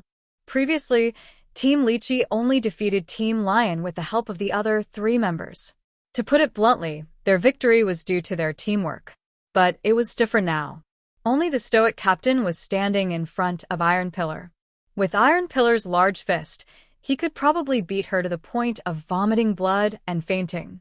Arbor was expressionless, and there was a cold and cheerless expression on her adorable little face. She didn't understand why the people below were laughing wildly. Iron Pillar stood in front of her with his hands on his hips. He was like a pile of white fat floating in front of her like waves. Arbor suddenly summoned a spirit weapon from her inner world. With a flick of her finger, she injected a wisp of mystic energy and indifferently said, "Explode." Then, under everyone's shocked expressions, the spiritual weapon suddenly exploded in the arena. The sound of the explosion had obviously affected the team that was in the middle of a regular season match. The 2 teams hurriedly found a place to hide, no longer caring about continuing the match. Fatty Iron Pillar's shocked expression was still fixed on his face, and his whole body fell backwards. It wasn't until a loud bang was heard, and everyone watched as he smashed into the arena, blood splattering all over the ground, that they suddenly realized. The little stoic threw out a spirit weapon as soon as they met, exploding Taiju to death. What kind of joke was this? If a spirit artifact exploded at such a close distance, it would be strange if he could survive. Didn't you see that the 2 teams below were so nervous that they hurriedly retreated? The stoic face expressionlessly stood on the stage and turned to look at the staff members who stood foolishly in front of the crystal screen with stupefied expressions. Aren't you going to announce the results? This lady. Team Lychee's captain, Arbor. Arbor said calmly. Team Lychee's captain, Arbor, wins. Iron Pillar of the U family wins 9 matches. Family Head Yu abruptly stood up from the VIP seats, his eyes wide as he stared fixedly at Arbor. Beside him, Family Head Ju couldn't help but laugh. See, didn't I say we would see who would have the last laugh? Chapter 1743. Yu Baishan's eyes widened as he stared at Arbor in disbelief. He shook his head and said, "That's impossible. That's impossible." His Iron Pillar was killed by a little girl's self-detonation of a spiritual weapon? Why? Yu Baishan's eyes were almost filled with blood. He was very angry, but the Zhu clan's patriarch didn't let him off. He even mocked him with a faint smile. Didn't Patriarch Yu say that your Taiju is fully deserving of being the champion this time? Look, the arena champion is lying on the ground like a dead pig. Shut up, Yu Batian shouted angrily. Then, he pointed at Arbor and said sternly, "Where are the staff of the underground arena? Aren't you going to say something? Referee, that's against the rules." Who would so crudely and unscrupulously throw out a spirit tool and then self-destruct? Even a tycoon wouldn't do that. Aha! Jojo won. Qi Xianxian, who was worried about Jojo, stood up and laughed maniacally as if she had been injected with chicken blood. You see, Jojo effortlessly killed that lump of fat meat. Look at the eyes of the people around them.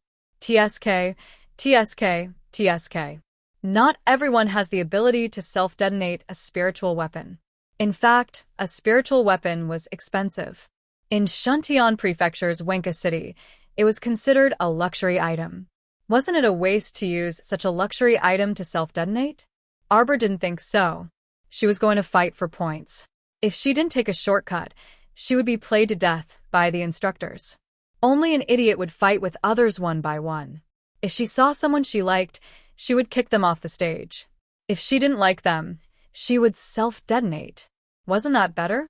The staff came back to their senses and quickly added Arbor's name to the list of arena champions.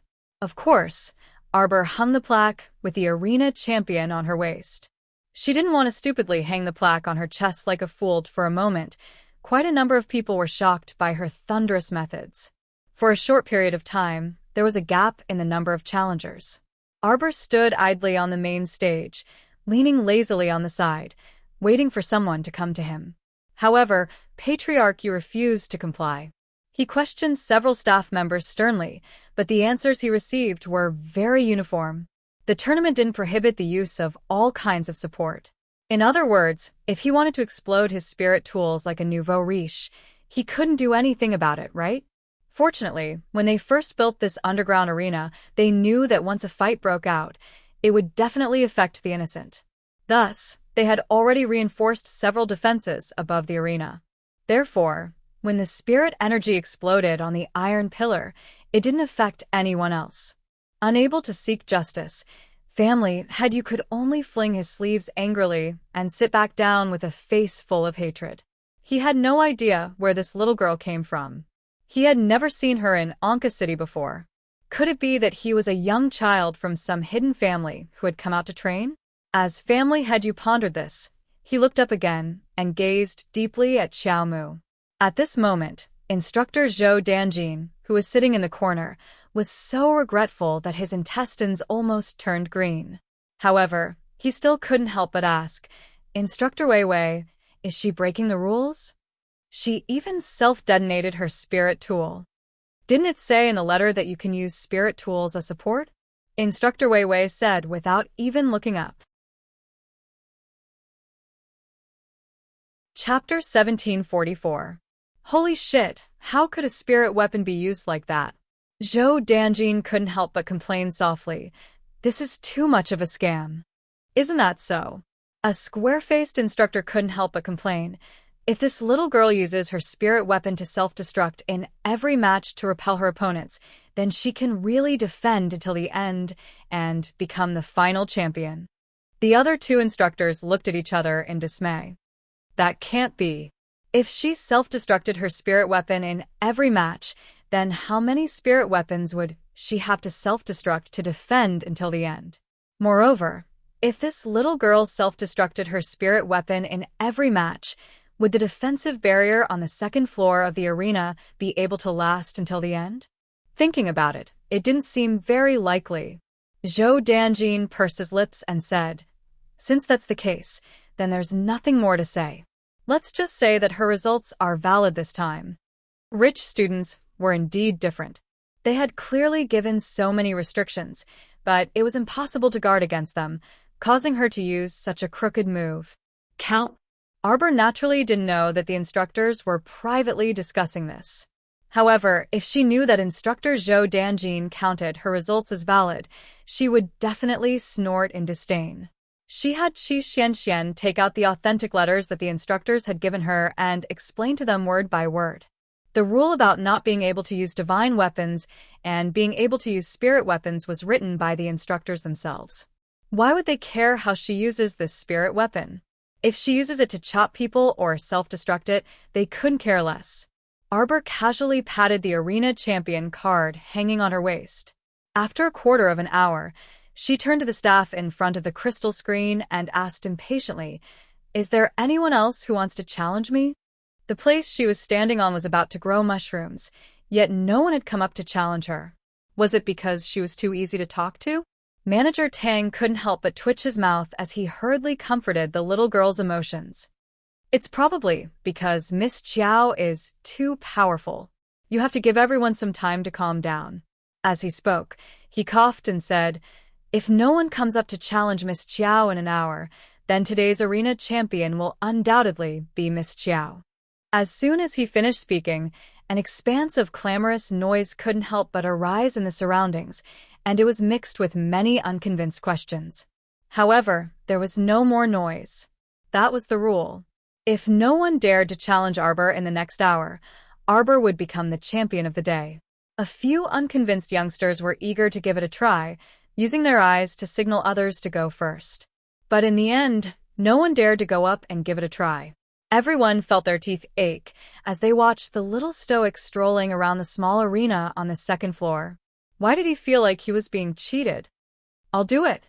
Suddenly, a seemingly elegant young master in white stood up and floated to the small arena on the second floor like a pure white cloud. When he landed on the ground, the white-robed young master's white robes fluttered in the wind.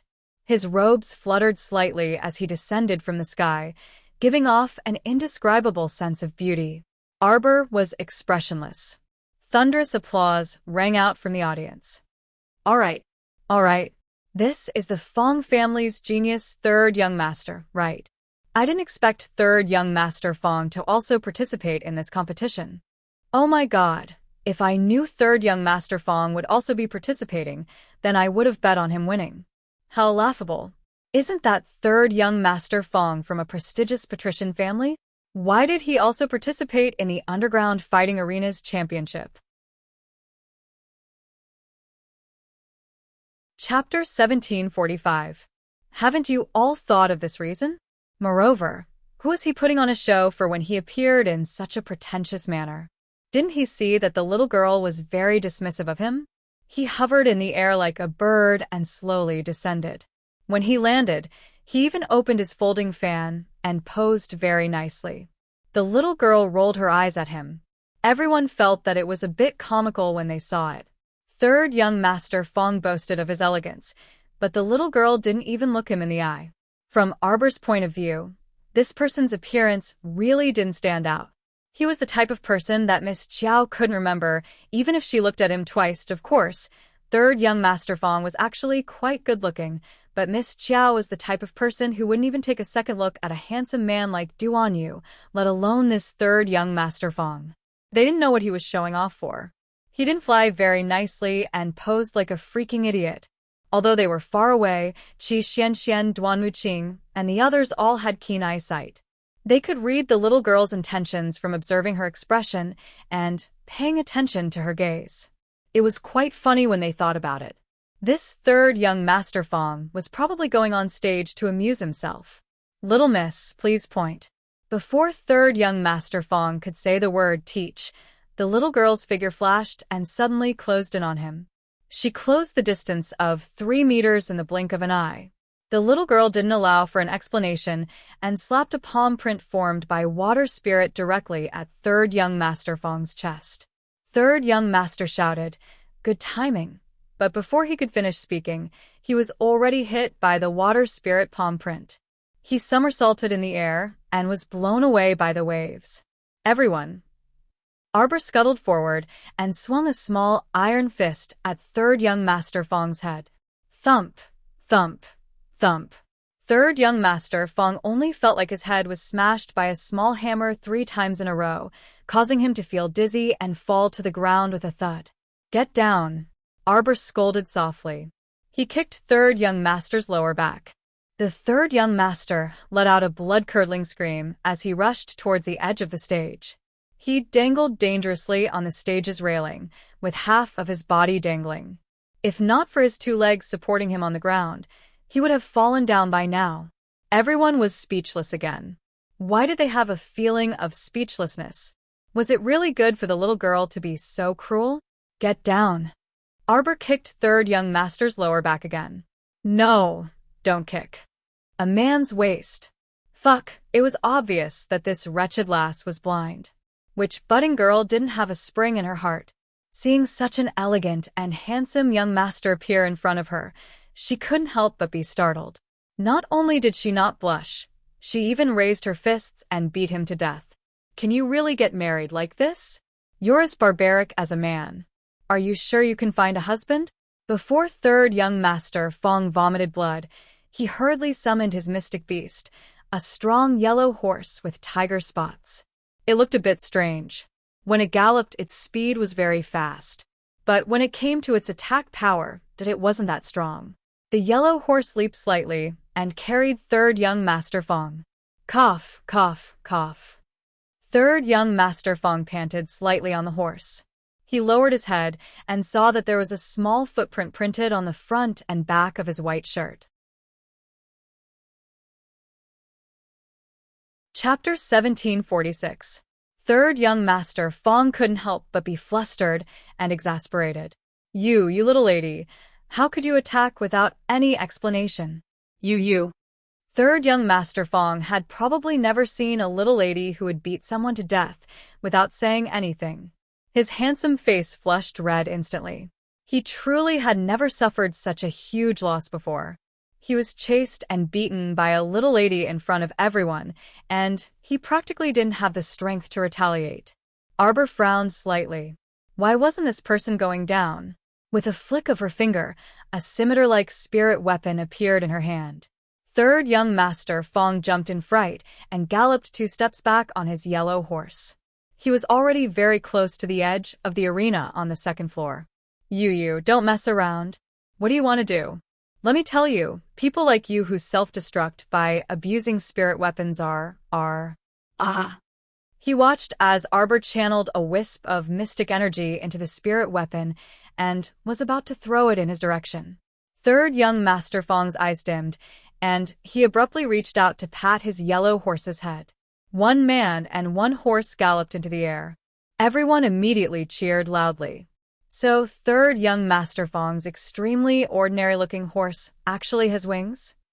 At this time, that yellow horse with tiger spots had already flapped its wings and flew up, hovering high above Arbor's head. Arbor's gaze darkened, and her face was displeased. She raised her hands slightly, and a cold glint flitted past her eyes. A move of ice descended, and a violent vortex of spirit energy mixed with converging hailstones swept toward third young master Fong, whose expression changed drastically.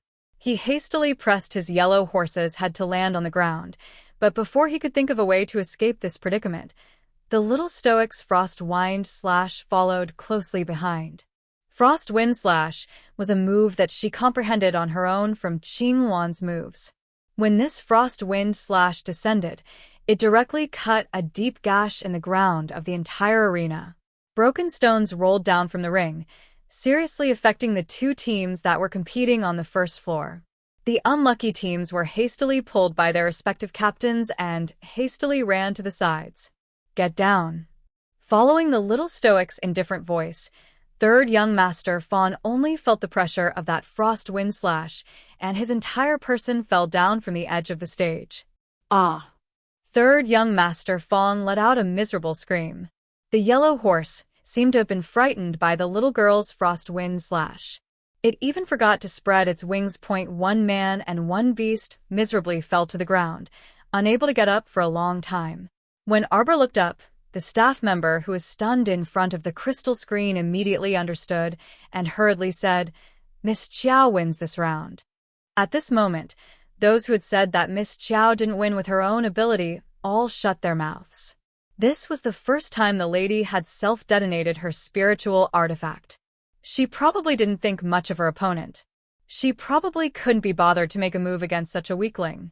An hour later, because no one else dared to challenge Arbor, Arbor became the youngest champion of the day. When she came down from the 2nd floor of the ring, Arbor was still expressionless. Everyone wanted to see joy and excitement on her face, but they were disappointed. Jojo. Qi Xianxian welcomed her with a face full of smiles and hooked her arm. "I knew you would definitely win." Arbor nodded. "Later, I'll have Manager Tang calculate how many points we earned." Chapter 1747. Ever since they entered this underground battle arena, they had become anxious. Every now and then, they would want to know how many points their team had. Arbor was still skeptical about gathering enough points to summon a tutor. Based on the character of the tutors from the top academies, who knew if they would give them more small missions when they had enough points. Arbor had just been pulled to a seat by Qi Xianxian when he heard a dong sound from the back door of the battle arena. It was as if someone had forcefully slammed it open. A group of people carried a wooden stretcher and clustered around a middle-aged man. They moved toward Arbor and the others. Everyone curiously glanced at the group of people. When they saw the middle-aged man's appearance, they shut their mouths tightly and didn't say anything else. "Family head, it's her. She's the one who attacked young master. Capture Ko Hongwen first." the middle-aged family had coldly shouted. Immediately, 4 or 5 people revealed black ropes in their hands. Without any explanation, they went toward the little fatty, Ko Hongwen. Of course, little fatty wouldn't just sit there and wait for his death. However, he had only just started to move. But when he moved, a few fierce-looking burly men pounced over. They reached out to grab his arms and put ropes around his hands. Arbor really didn't like the way these people acted. They would always come over and attack others for no reason. As the aristocratic families of the Middle Realm, their arrogant and ugly faces had all been inadvertently revealed. Scram. Arbor didn't need to do anything. Duanmu Qing's face darkened. He flicked his sleeves and threw away the ropes that bound the little fatty. Duanmu Qing looked coldly at the middle-aged leader and said coldly, "Steward Tang, someone is causing trouble in your arena. Don't you need to do something about it?" Steward Tang naturally didn't dare to be negligent. Before his young master left, he had instructed him to take good care of Miss Qiao. These people didn't have eyes. If they offended Miss Qiao and made her unhappy, his young master might think that he didn't do his job well. Steward Tang hurriedly waved his hand with a solemn expression. Let the arena's security personnel come forward and stop the middle-aged man's group. Of course, Steward Tang recognized this middle-aged man. Everyone in Wenka City knew the name of the Ko family's patriarch. Ko family head. Steward Tang cupped his hands towards Ko Dihai, his attitude still quite amiable. These people are friends of my master. May I know why Patriarch Ko is looking for trouble with them? Ko Dihai's expression changed slightly as he looked at Steward Tang with a complicated expression. Of course, he knew that Steward Tang was one of the main people in charge of the underground fighting arena. If he accidentally offended him, it would be quite troublesome. But now, he had no choice but to offend him. His precious son had been turned into a pig's head and face that had not gone down even after a day and night. Instead, it had swelled up even more. Pus would flow out from under his skin if he touched him lightly. Looking at his son lying there crying and screaming, as a father, his heart was tormented. No matter what, he had to capture this little traitor, Ko Hongwen, and deal with him in private. How dare he be so ruthless to his Jinner? He, Ko Hongwen, had only himself to blame for everything that had happened to him. He glared coldly at Ko Hongwen with hazy eyes. Little bastard, how dare you be so ruthless to Master's younger brother? What are you still standing there for? Detain them. Detain everyone. Chapter 1748. Steward Tang's expression darkened.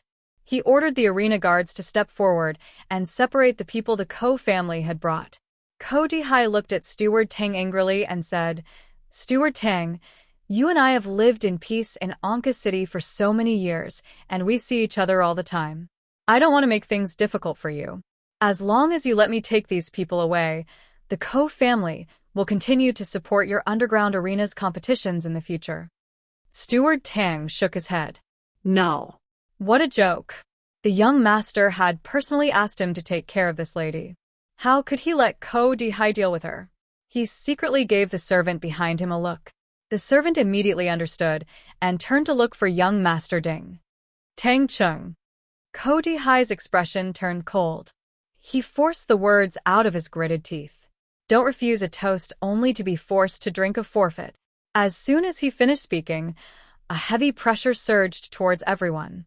Arbor and the others immediately realized that the Ko family's patriarch, Ko Dihai, was a spiritual master who had broken through to level 8.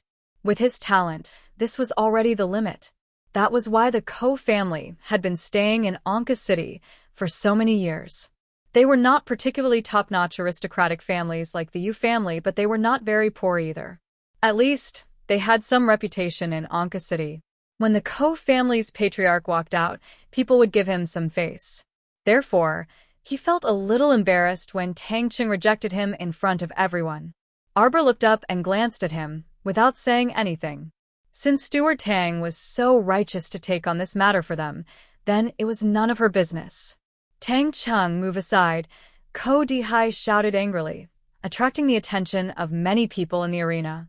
Patriarch Ko, Miss Jiao and her friends are our arena's honored guests and the young master's friends. Please forgive them. I forgive your mother. The Ko family's patriarch cursed in his heart. He pointed at Arbor and said angrily, "This damned girl, you're asking me to forgive you after what you did to my son? Move aside, this has nothing to do with you." Ko Dihai really did not want to make things difficult for Qianluo's underground arena. After all, those who could open an underground fighting arena in Anka City were all people with some background. Rather than saying that Ko Dihai did not want to offend young Master Ding, it was better to say that he did not want to offend his background. Boom. Ko Dihai launched a probing spiritual attack straight at Arbor and the others. Halfway through, a burst of spiritual energy erupted from Tang Cheng's body and blocked the Ko family head. Ko family head. Tang Cheng's face also became very ugly. Today, if you fight in our Qianluo's underground battle arena, then it's clear that you want to be our enemy. Am I right? Tang Cheng. Ko Dihai glared angrily and clenched his fists tightly. I don't want to make things difficult for your arena. Get out of my way. That's impossible. Steward Tang assumed a battle stance. The guards of the battle arena swarmed out from all directions and surrounded Ko Dihai and his group. It was obvious that their numbers were more than twice the number of people that Ko Dihai had brought. Ko Dihai was immediately put on the spot.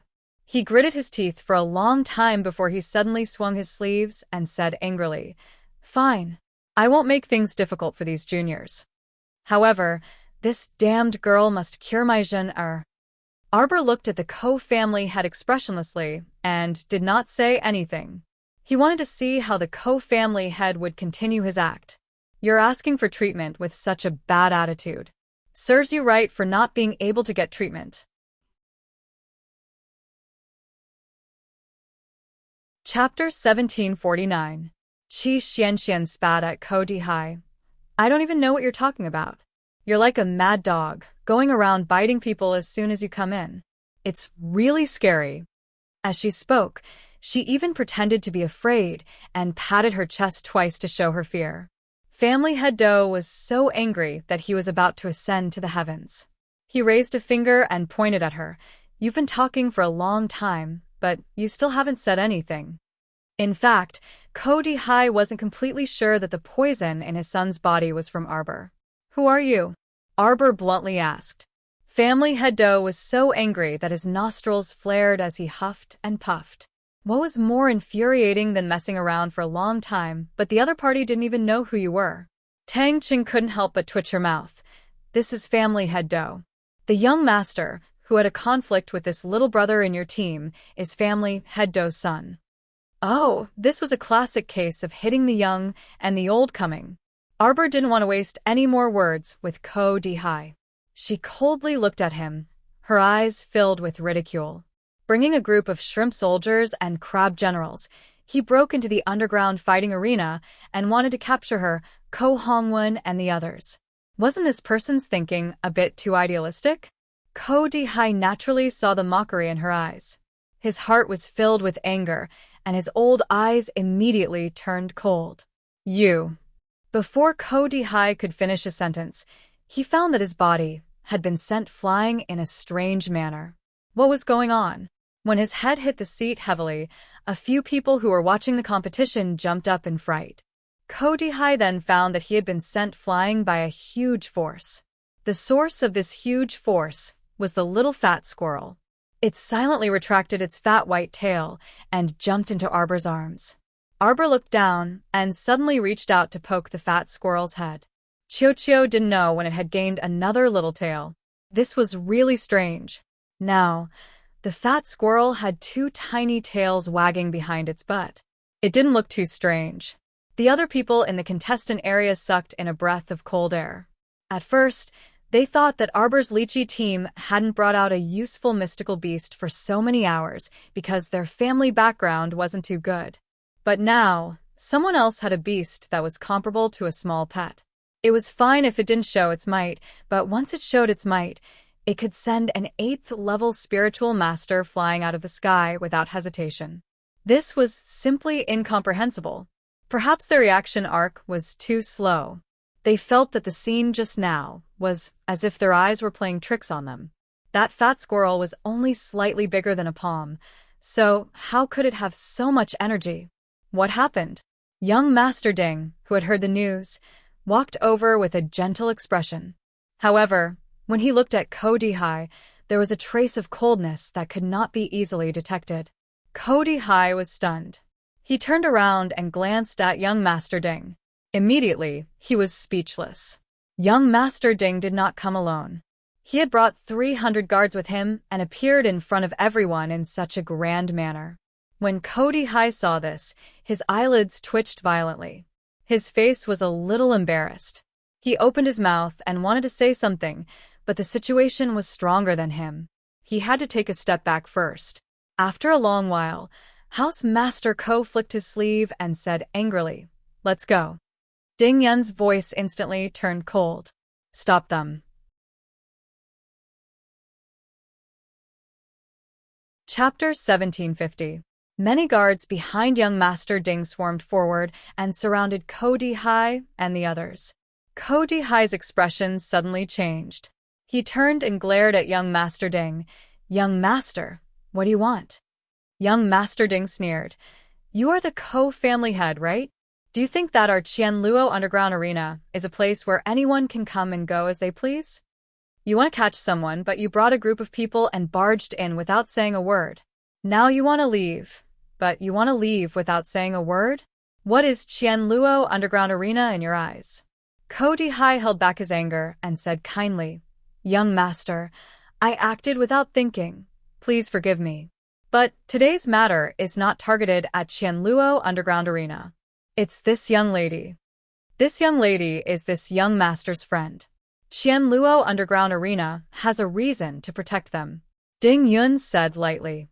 "Ko family head, as for you, when you attacked earlier, you destroyed some of the facilities in our underground fighting arena. Shouldn't you compensate us properly?" Cody High's face turned red when he heard this. He pointed at Ding Yun and said in a trembling voice, You. These people were simply too much. His son was watching the competition in the arena, but he was poisoned by an unknown poison and ran home screaming. He had brought people here to seek justice for his son. Was that wrong? Even if this justice could not be obtained now, he also hoped that the person who poisoned his son would remove the poison. Was this also wrong? But young Master Ko did not know that Miss Chiao had always been amenable to coaxing but not coercion. If you're here, apologize to her properly and say a few soft words. Maybe she'll give you the antidote. After all, it was not a big deal. But now, young Master Ko rushed in and wanted to catch someone. Not to mention that Arbor did not have a good temper. Even if he had a good temper, he would not be able to stand it. Let this Go Hongjin have a fat wintermelon head and enjoy 15 days. Who told him to mock others as fat as a pig's head? Why not let him experience what it means to be as fat as a pig's head? Arbor did not want to talk to Cody High anymore. After sitting down, he continued to watch the match. Cody High's face was gloomy. He turned his head and looked at the little fatty who was sitting at the side and watching silently with cold eyes. Ko Hongwon. Cody High sneered and said, "Today's matter has developed to this extent. It must be your masterpiece. Do you dare to say that this has nothing to do with you?" Little Fatty could not help but say, "It's Xia Hongjin who is slandering me." When he thought of this, his face filled with anger. He wrongly accused me, saying that I stole the clan's spiritual medicine. How could the Ko family head not know about this? Ko Hongwon said angrily, "The little tricks that Ko Hongwon has done behind my back, the patriarch should be fully aware of them. He caused me to be expelled from Dayo Academy. This is all his work. I've been in the academy for more than 2 years. How could Dayo Academy not know what I am? But after he caused me to leave Dayo Academy, he played all kinds of tricks behind my back, causing all the academies in Anka City to avoid me like the plague. Such a person dares to walk in front of me and insult my friend so shamelessly? He only has himself to blame."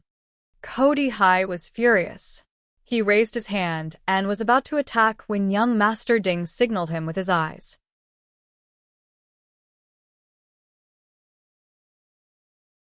Chapter 1751. Several guards drew their swords and pointed them at the Ko family head's chest and back. As long as he dared to move, the guards' swords would not let him go. Ko Dihai saw that the situation was beyond his control, so he had no choice but to flick his sleeves angrily and say to Arbor and the others, "You win. Today, the people of Qianluo's underground fighting arena will protect you. But don't forget, once you leave this underground fighting arena, I'll see who can protect you." Arbor glanced at him, then looked up at young Master Ding. She said expressionlessly, "This person is talking nonsense in your underground fighting arena, and he doesn't care about you at all. How can you let him go out like this?" Ko Dihai was stunned when he heard this, and his face instantly stiffened. His gaze towards Qiao Mu was simply as if he could swallow her whole. This damned girl instigated young Master Ding in front of the person involved. Won't she be beaten to death? Young Master Ding smiled gently. Xiao, if you don't want him to live, then I'll get someone to kill him. He's the Ko family head. Do you dare to do that? Aren't you afraid that your fighting arena will be destroyed? Young Master Ding couldn't help but sneer. It's just a small Ko family. If I kill him, he won't be able to find anyone to reason with. Arbor said, "Oh," and didn't say anything else. Young Master Ding raised his eyebrows. "Do you want me to do it?" Arbor didn't say anything. She wouldn't be so stupid to ask him to kill someone. If he asked Ding how to take action now, wouldn't he owe Ding Hao a favor? What a joke. Was Arbor's favor so easily given? He was just a small Ko family head. If she didn't want him to live, she could do it herself. There was no need for others to do it. Young Master Ding saw that she didn't say anything and couldn't help but sigh. "Ah, Jojo still doesn't trust me." Arbor snorted. Trust? Was the word trust meant for him? How could she trust a wastrel? Young Master Ding blinked at her. "Actually, if we spend more time together, you'll know that I'm actually a good person." Arbor chuckled and didn't say anything else. He just waved his little hand impatiently, indicating that he shouldn't disturb her from watching the game. Although this competition was most likely boring, and she only wanted to sleep after watching it, Lin Yiqian still felt like sleeping. However, out of the 10 matches, there were still 1 or 2 exciting fights. As a result, Arbor felt that the group of people beside him was a bit of an eyesore. He wanted to chase them away as soon as possible. When Ko Dihai saw that they only cared about themselves and completely ignored him, he couldn't help but feel angry and angry. Today, he originally wanted to capture Arbor and the others. Even if he had to settle for the second best, he wanted her to hand over the antidote. But now, not only had he failed to accomplish a single thing, he had even suffered a bellyful of anger for no reason at all. This made Ko Dihai extremely furious. Young Master. At this time, Tang Cheng walked to young Master Ding's side and respectfully handed him a list. Young Master Ding shook the list and slowly read it out. Ko family head, your disciples destroyed 2 rows of seats in our underground fighting arena. They also made a section of the ground full of potholes. It's very ugly. This young master wants to find someone to fix it, and that will cost spirit coins. According to the list, the damaged items are worth 8,456 spirit coins. This young master reluctantly rounded up the remainder. You can give me 8,000 spirit coins.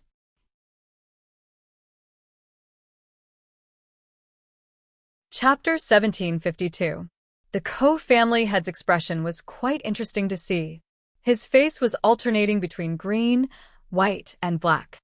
His eyes were glaring at young Master Ding, as if they were about to shoot out flames. What? Do you have any objections to this compensation? Young Master Ding smiled and clapped his hands. Tang Cheng. Your subordinate is here. Steward Tang lowered his head and quickly walked forward. Suddenly, he shook his outer robe and tore off his shirt. Not only did he reveal all the muscles on his body, but there was also a burst of strong spiritual energy from his body. Everyone could feel the power of a level 9 spirit master. Everyone couldn't help but be stunned. This Qianluo underground battle arena really had a lot of resources. Even a seemingly unknown steward had the cultivation of a level 9 spirit master. No wonder no one dared to cause trouble at the Qianluo Underground Battle Arena for so long. Everyone's respect for the Qianluo Underground Battle Arena was not without reason. Everyone silently shut their mouths and waited for the situation to develop. The Ko family's patriarch's face was extremely ugly. After staring blankly for a long time, he suddenly took out a heavy bag of spirit coins from his inner world and placed it heavily on a nearby stool before turning to the group of Ko family disciples and saying, "Let's go." Qi Xianxian curled her lips and secretly sighed in pity. The Ko family's head had come all the way here just to give young Master Ding 8,000 spirit coins in the underground fighting arena. Arbor glanced at the Ko family head and then shifted her gaze to the arena. Young Master Ding looked at her helplessly and whispered to Steward Tang. Then he led a group of people and left. Xiao Mu turned her head in astonishment and looked in the direction that young Sir Ding had left in. "What's wrong?" Qi Xianxian asked. Duanmu Qing couldn't help but whisper, "This young master is very protective of Jojo." Ding Yin just ordered Steward Tang to lead people to deal with the Ko family head. Although his voice wasn't loud, with Arbor and Duanmu Qing's hearing, they naturally heard it. Arbor heard this and couldn't help but snort. With a proud expression, she said, "Who needs his help?" Qi Xianxian couldn't help but laugh. "Jojo, why do you dislike that young master so much?"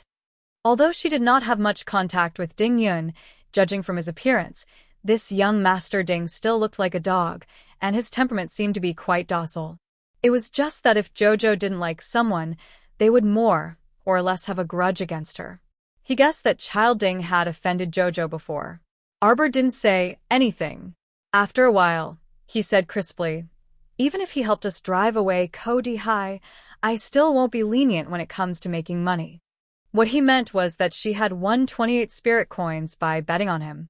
After she had won the bet, he couldn't give her a single cent less. Qi Xianxian immediately nodded, "Of course." But at that time, would young Master Ding lose so badly that he would cry? "At most, I'll give him 200 spirit coins as a tip." Miss Jiao's stingy nature immediately surfaced when she said this. Little Fatty couldn't help but twitch his mouth, but he still shook his head honestly and said, "Since you're giving it to me, we don't need to give it to you." Duanmu Qing was speechless. What kind of teammates did he end up with? As they spoke, a staff member in front of the crystal screen reported the name of Team Longan. Mata and the others immediately rushed onto the field and fought against Team Frog, who had lost to Team Ox. Team Frog versus Team Longan. The atmosphere in the field was once again ignited. Chapter 1753. Will Dao Wuji be alright? The Peony Fairy couldn't help but mutter. The Ginkgo Fairy, who had a love-struck look on her face as she stared at the handsome man, unconsciously replied, "He looks so ordinary. Whether he dies or not has nothing to do with us. Big sister, why do you care about him?" The Peony Fairy was speechless. After all, she had imprisoned Dao Wuji for so long, so she was just saying that casually. The Luo brothers glanced at each other. Dao Wuji wasn't bad-looking, was he? It was just that in front of their boss and Yuan Shurchen he was a little lacking. But they shouldn't let him die just because he was average-looking. Yuan Shurchen was a little curious. What kind of mystic beast do you think Dao Wuji encountered? Why hasn't he come out for so long? Little Tai Sui snorted. It wouldn't be surprising if a dilly-dallying coward died in the Tower of Punishment. When little Tai Sui recalled how this man had repeatedly paced back and forth in front of the doors, it couldn't help but say, "Damned sissy." Everyone. Did Dao Wuji look like a sissy? Little Tai Sui, on the other hand, was as pretty as a little girl with red lips and white teeth. Dao Wuji looked like a tough guy, but little Tai Sui kept calling him a damn sissy. That was really shocking. "He doesn't look like a sissy. He's just a sissy." Little Tai Sui explained, "He's indecisive and sissy." He didn't like this guy at all. Yuan Shurchen smiled. "Little Tai Sui, you're quite good at judging people." Little Tai Sui's face darkened. He turned around and said angrily to Yuan Shurchen, "Don't talk to me like I'm a kid. You have to respect me." Everyone was silent for a moment, selectively ignoring his words. As they spoke, They entered the 17th floor. As soon as they entered, they discovered that their surroundings were plunged into darkness. Or rather, it wasn't just the surroundings that were plunged into darkness. Above their heads, below their feet, and in front of their eyes, everything was a dazzling starry sky. The stars were like little diamonds embedded in the night sky, dazzling and gorgeous. Emolienne was slightly taken aback. She felt as if she were standing on a star, and all she could see was a vast expanse of starry sky. It was boundless, and she couldn't see the end of it. What was the meaning of this layer? Such a vast and boundless starry sky was displayed in front of him. What was he supposed to explore? Prince Emo was at a loss for a moment. He stared blankly at the boundless starry sky and slowly walked forward. He only felt that the stars in front of him were twinkling and changing unpredictably. For a moment, they were arranged into a picture, but in the next second, they changed into another shape. In the depths of the sea of stars, he seemed to be able to see a slender figure running ahead while waving her small hands and her skirt fluttering in the wind. With a flash of his body, he chased after him. However, that figure was so vague that it was like a bubble that was embedded in the sea of stars. There was no way he could catch up to it. He had no choice but to run forward. The more he chased her, the more he felt that she was getting further and further away from him. The shadow in the depths of the sea of stars seemed to be forever out of reach.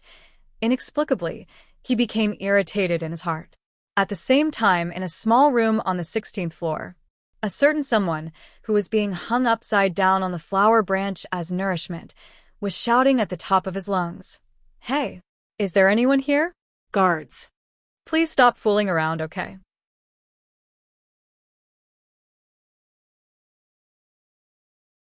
Chapter 1754.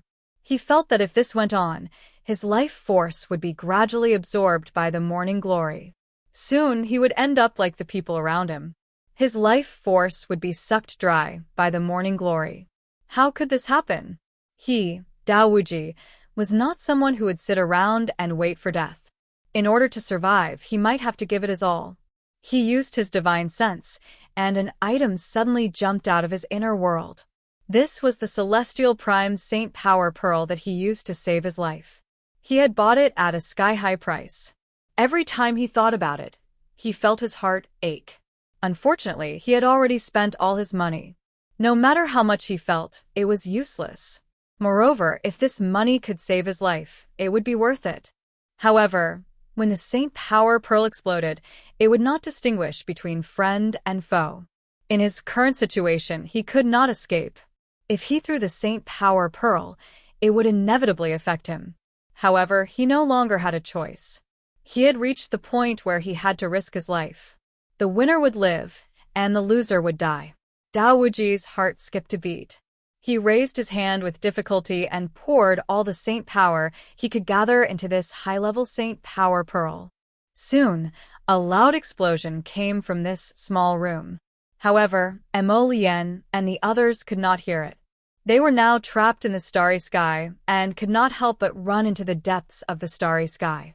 The section break of Zi Yunxi's house. 20 days later.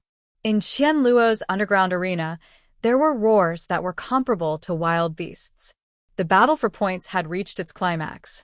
The first place on the crystal screen was Team Myobi. This team had not met any opponents along the way. They had participated in the challenge tournament earlier and had obtained some points. Hence, Team Myobi, who was in first place, had accumulated 906 points. As for Team Lychee from Arbor's family, they had accumulated 898 points and were in second place. Among these 898 points, there were 720 points from Arbor's victory in the challenge tournament.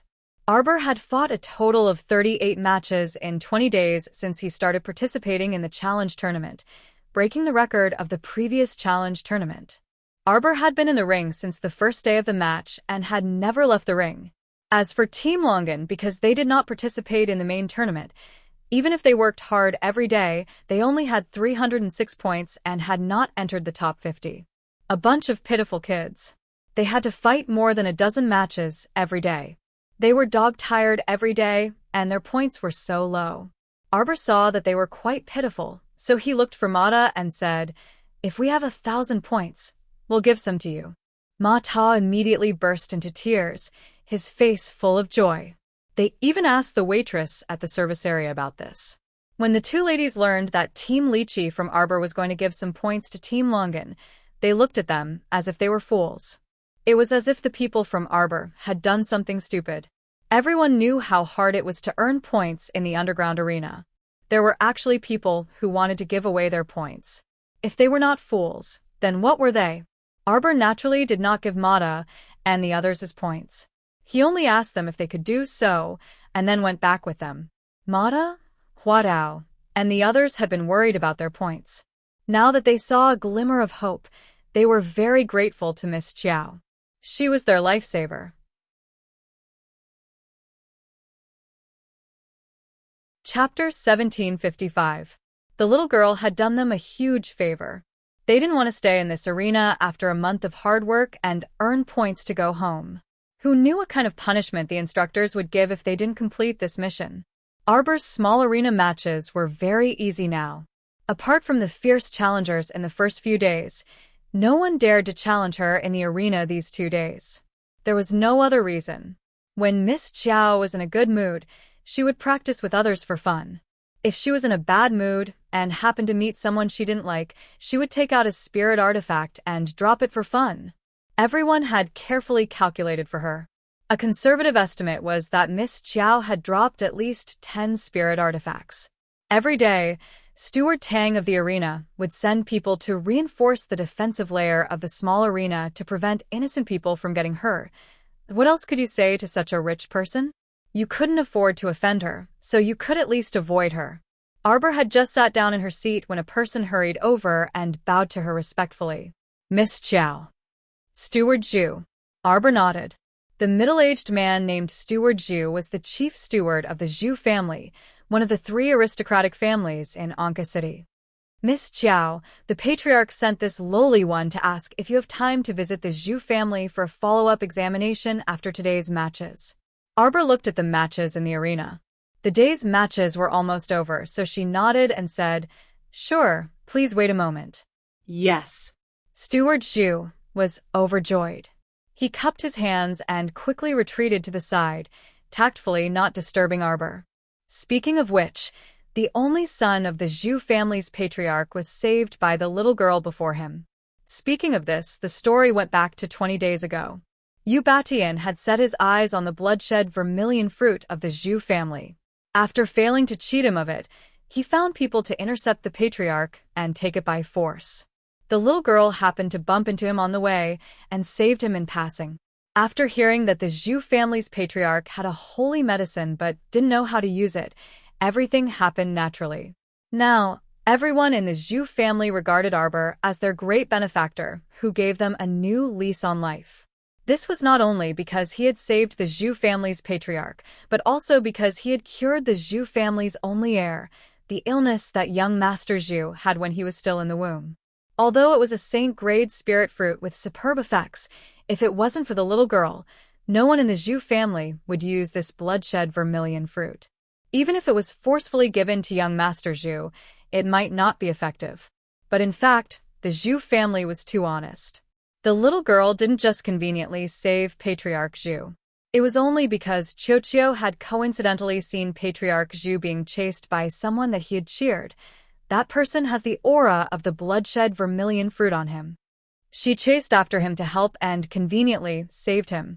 After she obtained the vermilion fruit, the little stoic excused that the bloodshed vermilion fruit wasn't properly maintained and needed to be nurtured for 2 more days before it could be used. Very naturally, he transplanted this holy herb into his own herb garden on Paradise Planet. To help young Master Zhu improve his physique, there was no need to use the bloodshed vermilion fruit at all. It was simply overkill. The outer pulp of this bloodshed vermilion fruit could improve one's physique and prolong one's life. The biggest use of the core inside was to help people comprehend their spirit roots. Normal people probably didn't know about this point. She had only learned about it from Long Chiyun's personal notes. Seeing that the Zhu family had contributed a bloodshed vermilion fruit, the little stoic was very concerned about young Master Zhu's fetus illness. Chapter 1756. Not only did he use sacred water to recuperate his body, he even racked his brains to specially concoct the most suitable pulse-healing pill for him. He even reluctantly gave young Master Zhu 3 taels of spiritual tea and asked someone to brew it for him to recuperate his body and bones. In this way, 20 days later, young Master Zhu had been recuperated to the point where he was lively and energetic. Compared to his usual sickly appearance, he was much better. Although young Master Zhu was still unable to practice martial arts, his body was slowly recuperating. As long as this continued, he would definitely be able to practice martial arts after 3 years. In the past, when his body was weak, even with Xian meridians, he could only sigh at his inadequacy and was unable to accumulate Xian energy. But after recuperating his body, it was different.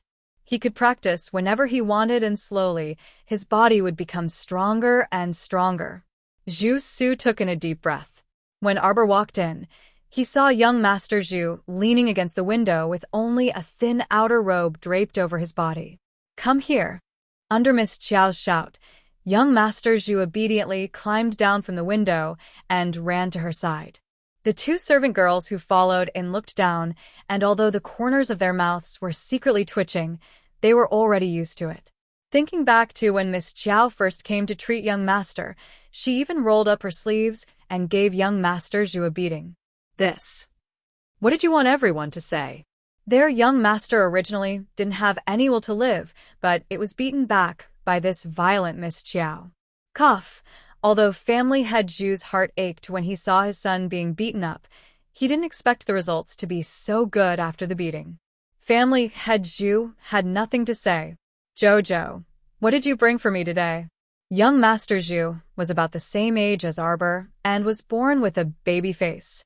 Now that his complexion was getting better, his little face was rosy, and it added some cuteness to a young man. When Arbor first met him, young Master Zhu was leaning against the window lifelessly, looking at the lake and feeling remorse. He didn't have the slightest bit of manliness. After taking his pulse and giving him a prescription, he responded weakly with just a breath, more than a dead person. What kind of explosive temper did Miss Qiao have?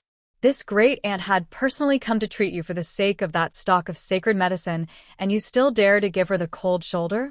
One look, and you know that face is asking for a beating. Fight. After a round of beating, Zhu Gongzi sobbed and became much more obedient. This naturally weak young master had always been well protected by the Zhu family head since he was a child. When had he ever seen such a violent doctor? When I passed by a mask stall today, I saw 2 very interesting masks, so I bought them. Do you want them? Yes, yes, yes.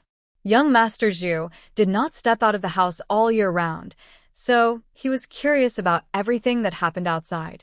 Not to mention a mask. Even if you gave him a piece of dog poop, he would hold it in his hand and admire it for a long time. After Arbor finished treating him, he glanced at a certain someone who was playing with the mask with her head lowered. He snorted and said, "Let's go." "Hey, Jojo, don't go yet." Young Master Zhu hurriedly said, "Tomorrow night is the annual Chrysanthemum Festival. Why don't you take me out for a stroll?" Arbor turned his head and looked at him with a smile that was not a smile. Young Master Zhu couldn't help but blush. He coughed lightly and said that if you didn't speak up, my father definitely wouldn't have let me out. He had stayed in the house for so many years that he felt like he was going to rot. Chapter 1757. Not to mention anything else, even ordinary people walking around outside had become an extravagant hope for him.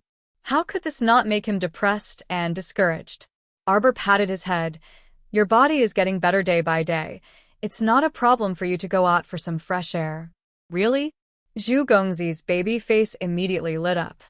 "I'll introduce a few friends to you while I'm at it." Sure. Zhu Gongzi was overjoyed. He had been ill for so many years, not to mention friends.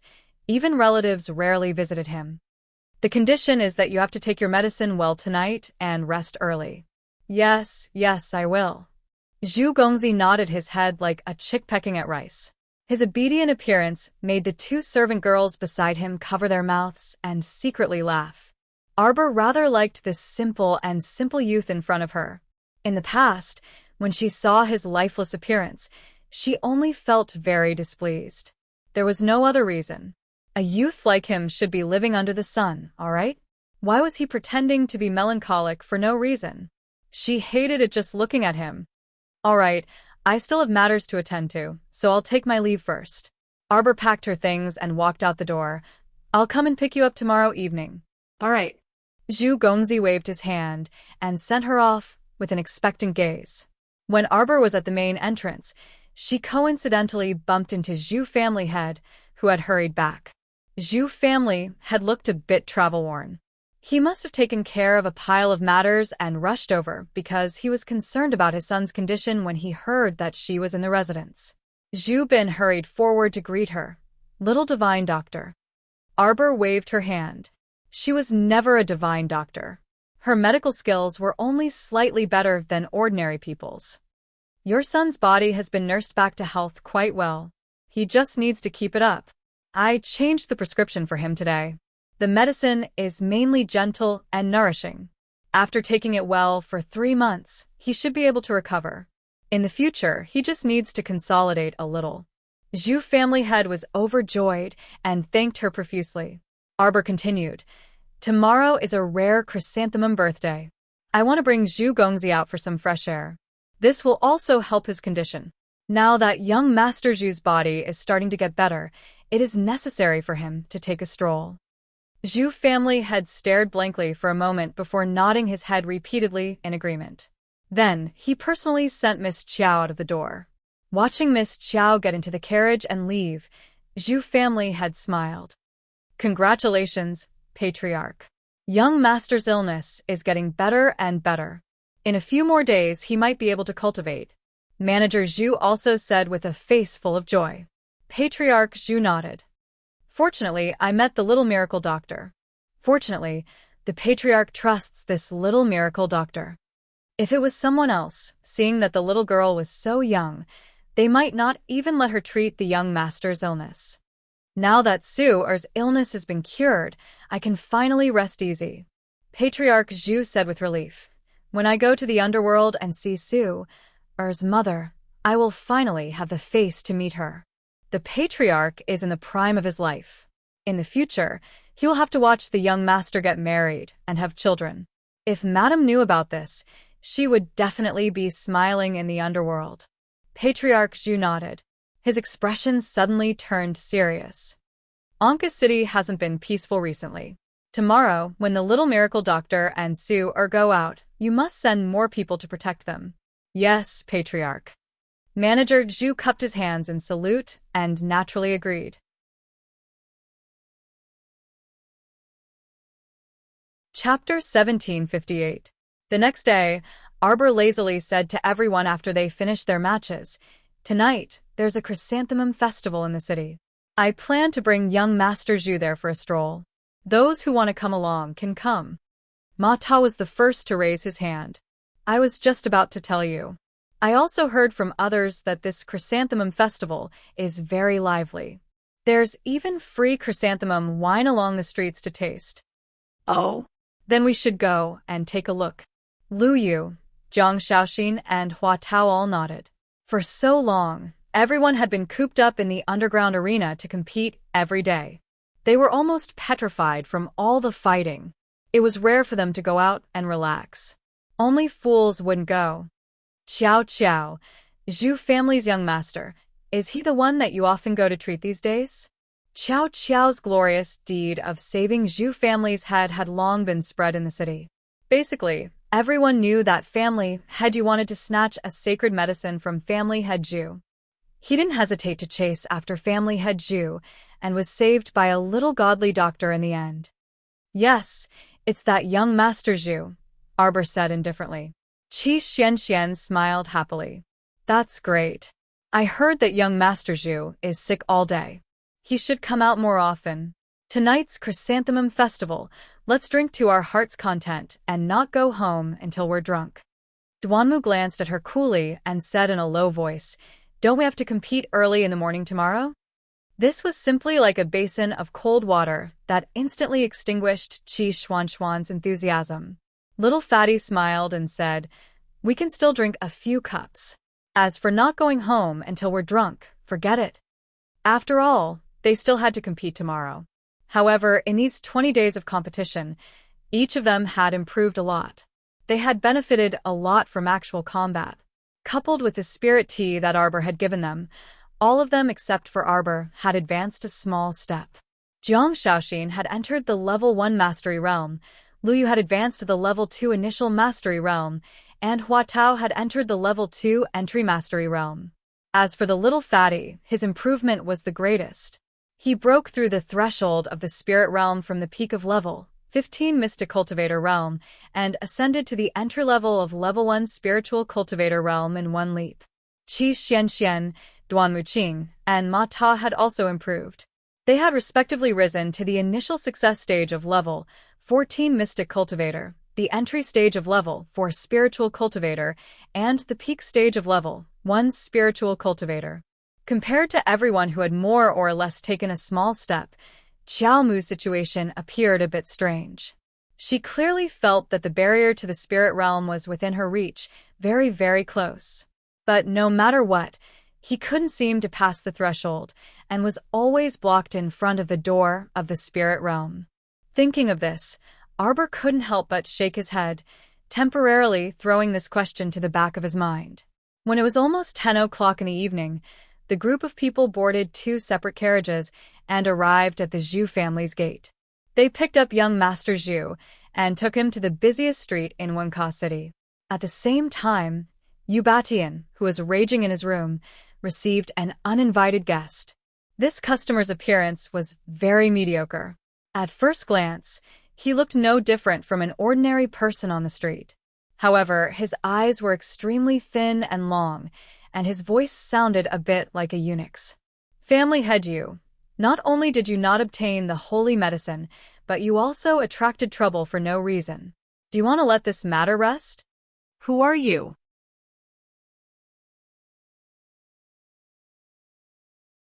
Chapter 1759. Yu Batian wasn't a fool. He wanted to compete with family head Zhu for the position of the head of the aristocratic families in Wenka City, but he wouldn't allow his family to be in danger. "Who are you?" Yu Batian asked in a low voice. "Just call me Brother Go." The feminine voice let out a shrill laugh. Yu Batian furrowed his brows. This person was able to sneak into his master bedroom without anyone noticing. It was obvious that the Yu family's guards were useless against him. His cultivation was naturally much higher than anyone in the Yu family. Yu Batian didn't want to make an enemy out of this mysterious person, at least not now. Judging from the Zhu family's attitude, they were definitely planning to start a war with them. Family head Yu didn't want to provoke a mysterious enemy in front of a strong enemy. Therefore, he relaxed his expression and put on a respectful attitude as he called out, "Brother Go. Brother Go, why are you visiting so late at night?" A small brocade box suddenly fell into family head Yu's hand. "Send the best person in your family to challenge the arena champion tomorrow." Yu Batian couldn't help but smile bitterly. "I'm afraid it'll be difficult. The current champion was a rich man through and through. She probably dropped more than 10 spiritual artifacts in the past 20 days. Brother Go smiled eerily. "What do you think is in the box I gave you?" "It's an elixir that can instantly increase a person's strength by 3 times. What? You only need to send a disciple who's a spiritual master. Imagine if a level 4 spiritual master's strength is increased by 3 times. What will happen?" Yu Batian's breathing quickened. "Brother Go, do you have a grudge against the young arena champion?" Brother Go didn't even bat an eyelid. He just said calmly, "That's not something you need to worry about. In short, you are responsible for killing this person for me." Okay. Yu Batian was very happy. He couldn't wait to kill this little miracle doctor girl. That way, without the miracle doctor's treatment, the Zhu family's only son's condition would worsen. As long as the sickly Zhu family continued to fall, family head Zhu would naturally have to take care of him. The Yu family would definitely take over the Zhu family sooner or later. "However, my lord," My eldest son has been delayed by some matters and hasn't been able to return to the clan yet. It will probably take another 5 or 6 days. Could you give me a few more days? Brother Go furrowed his brows. Are you sure you can make it in time for the main competition to end? I'm sure. Yubatian nodded with a smile. The arena battle tournament will end in 8 days. My eldest son, Yu Hui, will definitely make it back. It would be better to let that little champion continue to be happy for a few more days until the competition was almost over. Let my son chase that girl who doesn't know the immensity of heaven and earth down the stage. The feeling of falling from the clouds to the mud must be wonderful. Ha ha ha. The high-pitched voice laughed. Brother Guzzi nodded and said, You're right. I'll leave this matter to you. Yes. Yubatian licked his lips excitedly. Yubatian couldn't help but laugh out loud when he thought about how sullen he had been for the past few days and how he would be able to relax after a few days. Qiao, how many more days do you think you can be the champion of the arena? For the sake of smoothness, I'll give your son something that will guarantee his victory. Come with me.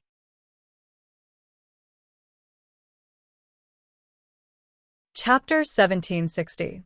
Arbor naturally didn't know that Yubatian and an unknown person were plotting against her behind her back. Even if she knew, she would probably scoff at them. Did they really think that the spirit medicine that could increase cultivation by 3 times was so easy to take? It might feel good for a while, but would they still want to live after taking it? The human body had a tolerance for spirit power. Otherwise, why was it said that one shouldn't take risks when advancing? Once this tolerance was exceeded, the human body wouldn't be able to withstand it and would easily explode and die. Arbor didn't know that family Heju had been instigated to deal with her. At this moment, she was leading young Master Zhu, Qi Xianxian, and the others slowly on the bustling streets of Anka City. Today, pots of chrysanthemums were placed on both sides of the streets of Anka City, but few people actually took out chrysanthemum wine and invited people to taste it. However, it made sense. In this day and age, wine was a luxury item. This year's chrysanthemum festival was purely for appreciating the flowers. There's no wine. Ma Ta looked disappointed. He wanted to taste the chrysanthemum wine of Anka City and see if it was any different from the ones he had eaten before. Arbor glanced at him in amusement. You want a drink? Jojo has wine? There's good bamboo leaf wine and homemade winter fruit wine. Which one do you want to drink? Winter fruit wine. Everyone said in unison. Then let's go. Arbor pointed at a flower rack made of potted chrysanthemum plants in front of them.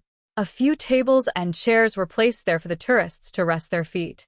When the group walked over, they saw that many people were sitting at the tables and chairs in front of the flower rack. Some people were holding cups and shaking their heads as they commented on the chrysanthemum wine and recited poems. There were also some people sitting around a table, holding a bamboo tablet and racking their brains for something. What are they doing? Ma Ta curiously went over to take a look. After a while, he squeezed out of the crowd and smiled at Arbor and the others. There's a small amount of chrysanthemum wine here, but you have to guess at least 3 riddles on the bamboo tablet. Are you going to guess? Qi Xianxian and the others looked at him curiously. Ma Ta quickly shook his head. Don't we have winter fruit wine? Why do you have to fight for the chrysanthemum wine? Qi Xianxian sneered. Actually, you're just not smart enough to guess it. As he spoke, he saw Duanmu Qing walk out from the crowd with a small wine jar in his hand. Everyone's eyes lit up as they looked at him. Duanmu, how many puzzles have you guessed correctly? Upper limit. Everyone was speechless. What's the upper limit? 12 questions. Is everything correct? Qi Xianxian asked curiously as she blinked her eyes. Okay. Everyone sat down at a square table and surrounded it. Then, they pulled out a stool from the side and sat down. Each of them took out a small cup from their inner world and accepted the cup of wine that Duanmu Qing poured for them. They took a sip and smacked their lips. It's too faint. It looks like it has been diluted with water. Mata put down the cup with a disappointed expression. Everyone else put down their cups after tasting a mouthful. What's so good about diluted wine? Arbor took out a jade wine gourd from his inner world. Try my winter fruit wine. Everyone made the same gesture. wanting to pour away the wine in their cups and accept Arbor's winter fruit wine. Who knew that an old man in ragged clothes would jump out from the side, holding a large bowl with a chipped corner. He smiled at them and said, Don't waste it. Little friends, if you don't want to drink, give it to me.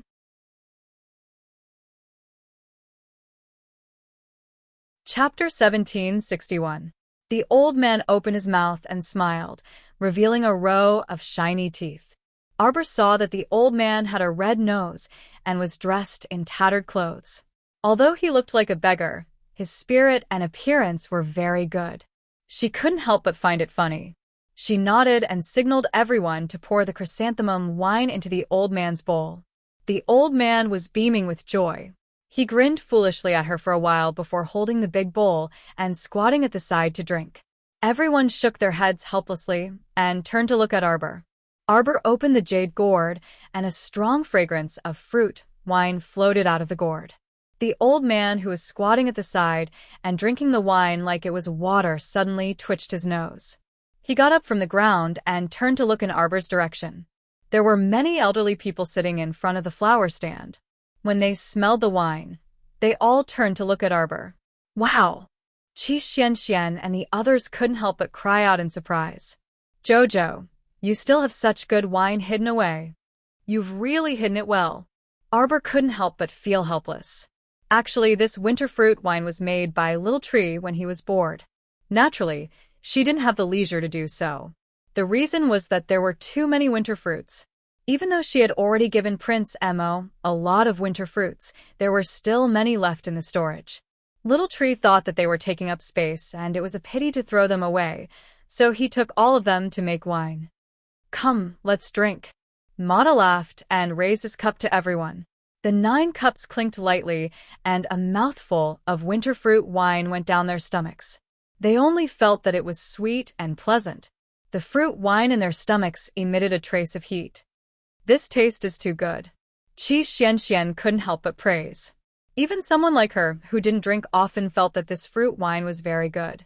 There was a trace of sweetness, but it wasn't too sweet. After drinking it, she felt that her muscles and veins were very smooth. It was really good stuff. The old beggar at the side was already drooling. He scratched his ears and cheeks as he stood beside Arbor's table with a strange expression. Little girl, is this wine really brewed from the winter fruit? The old man with rosacea asked curiously. It was not like he had never tasted winter fruit wine before, but how could it taste so strong? It's winter fruit wine. Arbor nodded with certainty. But these winter fruits had been soaked in holy water for a while. At that time, Arbor originally wanted to make chilled winter fruit, but it was soaked there for a long time without being touched. When she remembered, the impatient sapling had already disposed of it. So, what could she say? The old man with rosacea ran to Arbor's side and chuckled. Little girl, can you give this old man a sip of your wine? Arbor saw his bright eyes staring straight at the jade gourd in her hand. When he spoke, he couldn't help but swallow his saliva. It was obvious that he was an alcoholic. Okay, I'll share with you. Arbor nodded reluctantly. Since you're an old man. Everyone. Arbor held the wine gourd and poured wine for the old man. The old man watched from the side and urged, More. Little girl, don't be stingy. Your wine gourd clearly contains dozens of barrels of wine. Giving this old man a big bowl won't be a loss. Arbor's eyes flashed. She poured half a bowl and stopped. Tell me who you are, and I'll fill it up for you. There were so many people present, but no one noticed anything strange about her jade gourd. Why did this old man have better eyesight than others?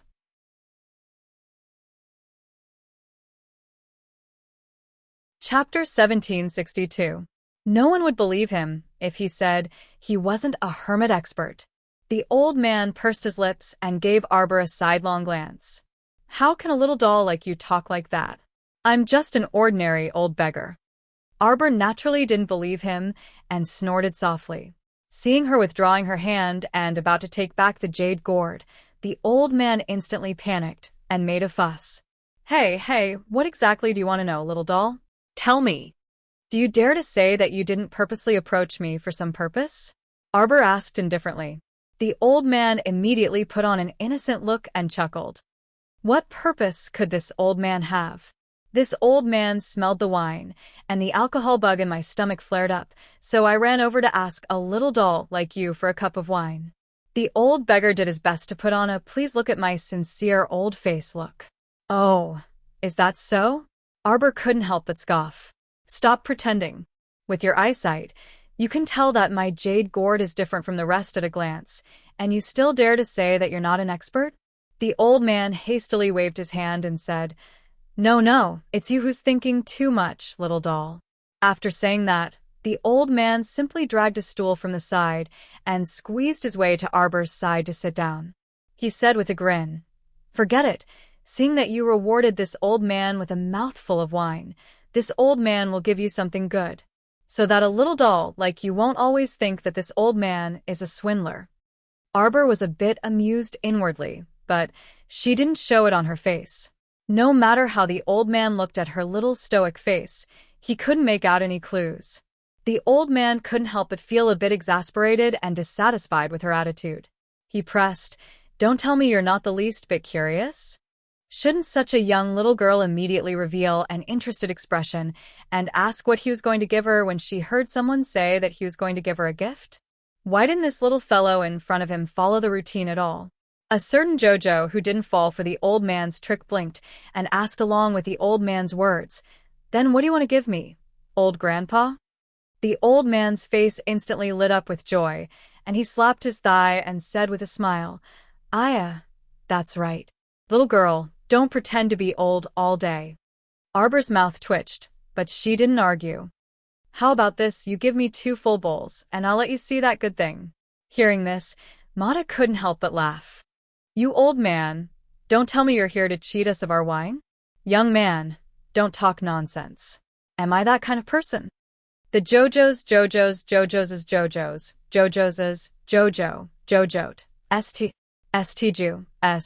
Juice, Jot, STSS, Ts, S, T2, TTSS, TTS have 8, S2, T. Arbor tilted her little head. Old grandpa, other than wine, I also have side dishes to go with it. Do you want some? The old man's eyes lit up when he heard that. Come. You little child, you're so mean. You only thought of side dishes after watching this old man drink for so long. Everyone. This old man was a natural socializer. He didn't feel the least bit embarrassed about extorting a little girl like this. Arbor waved her hand and took out a plate of spicy yellow croakers. She held it in her arms and said, Old grandpa, what good stuff do you have?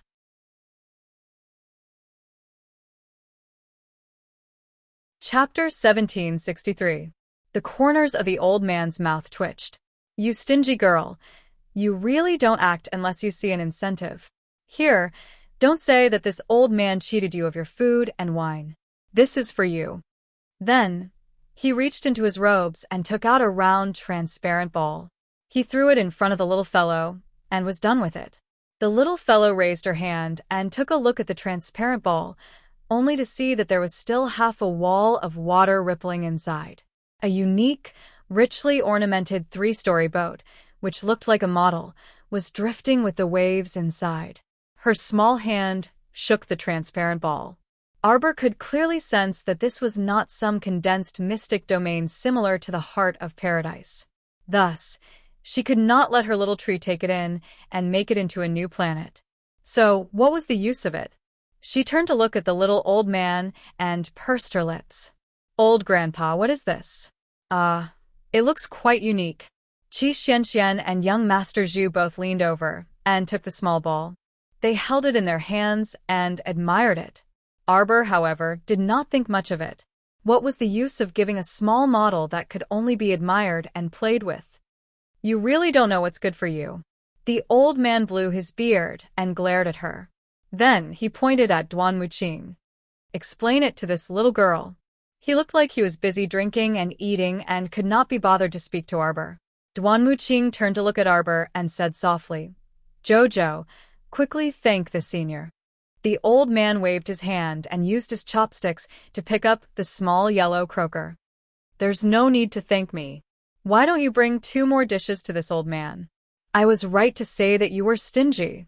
You were only willing to give me 1 dish. Why aren't you stingy to death? Xiao Mu blinked her large, black eyes. She took the transparent ball that little young Sir Zhu handed over and shook it vigorously. What is it? This is a sealing ball. It can seal large objects inside. When the time comes, the outer seal can be broken and the object inside can be taken. Sealing ball? Never heard of it. Arbor raised his hand to touch the sphere and asked curiously, You mean there's a real 3-story ship sealed in this sphere? Duan Muqing nodded and looked at the old man with some confusion. This old man was dressed in rags and had a wretched appearance. Who would have thought that once he made a move, he would amaze the world with a single brilliant feat? This priceless sealing ball was very rare. It was also very rare in the Divine Continent, let alone in the Shuntian Prefecture. Grandpa, what benefits do you want? Arbor turned around and asked the old man. He was slightly wary. I don't have anything valuable to exchange with you. Bah! The old man couldn't help but want to spit on this child's face. How could he not know the extent of this little fellow's wealth? That was someone who could casually drop a spirit tool, yet here he was complaining about being poor in front of this old man. Arbor raised his hand and touched his little face that wasn't spat on. He squeezed towards Qi Xian with a look of disdain. Why are you spitting on me? Don't deny it when I say that you're stingy. The old man blew his beard and glared. This old man may be poor, but I won't go so far as to cheat a child like you. This thing is for you to play with. You don't have to spend money to exchange for it. Oh. Arbor was indifferent. He reached out and kept the sealing ball back into his inner world. The old man was immediately angered to the point of laughter. Look, this little girl did it on purpose.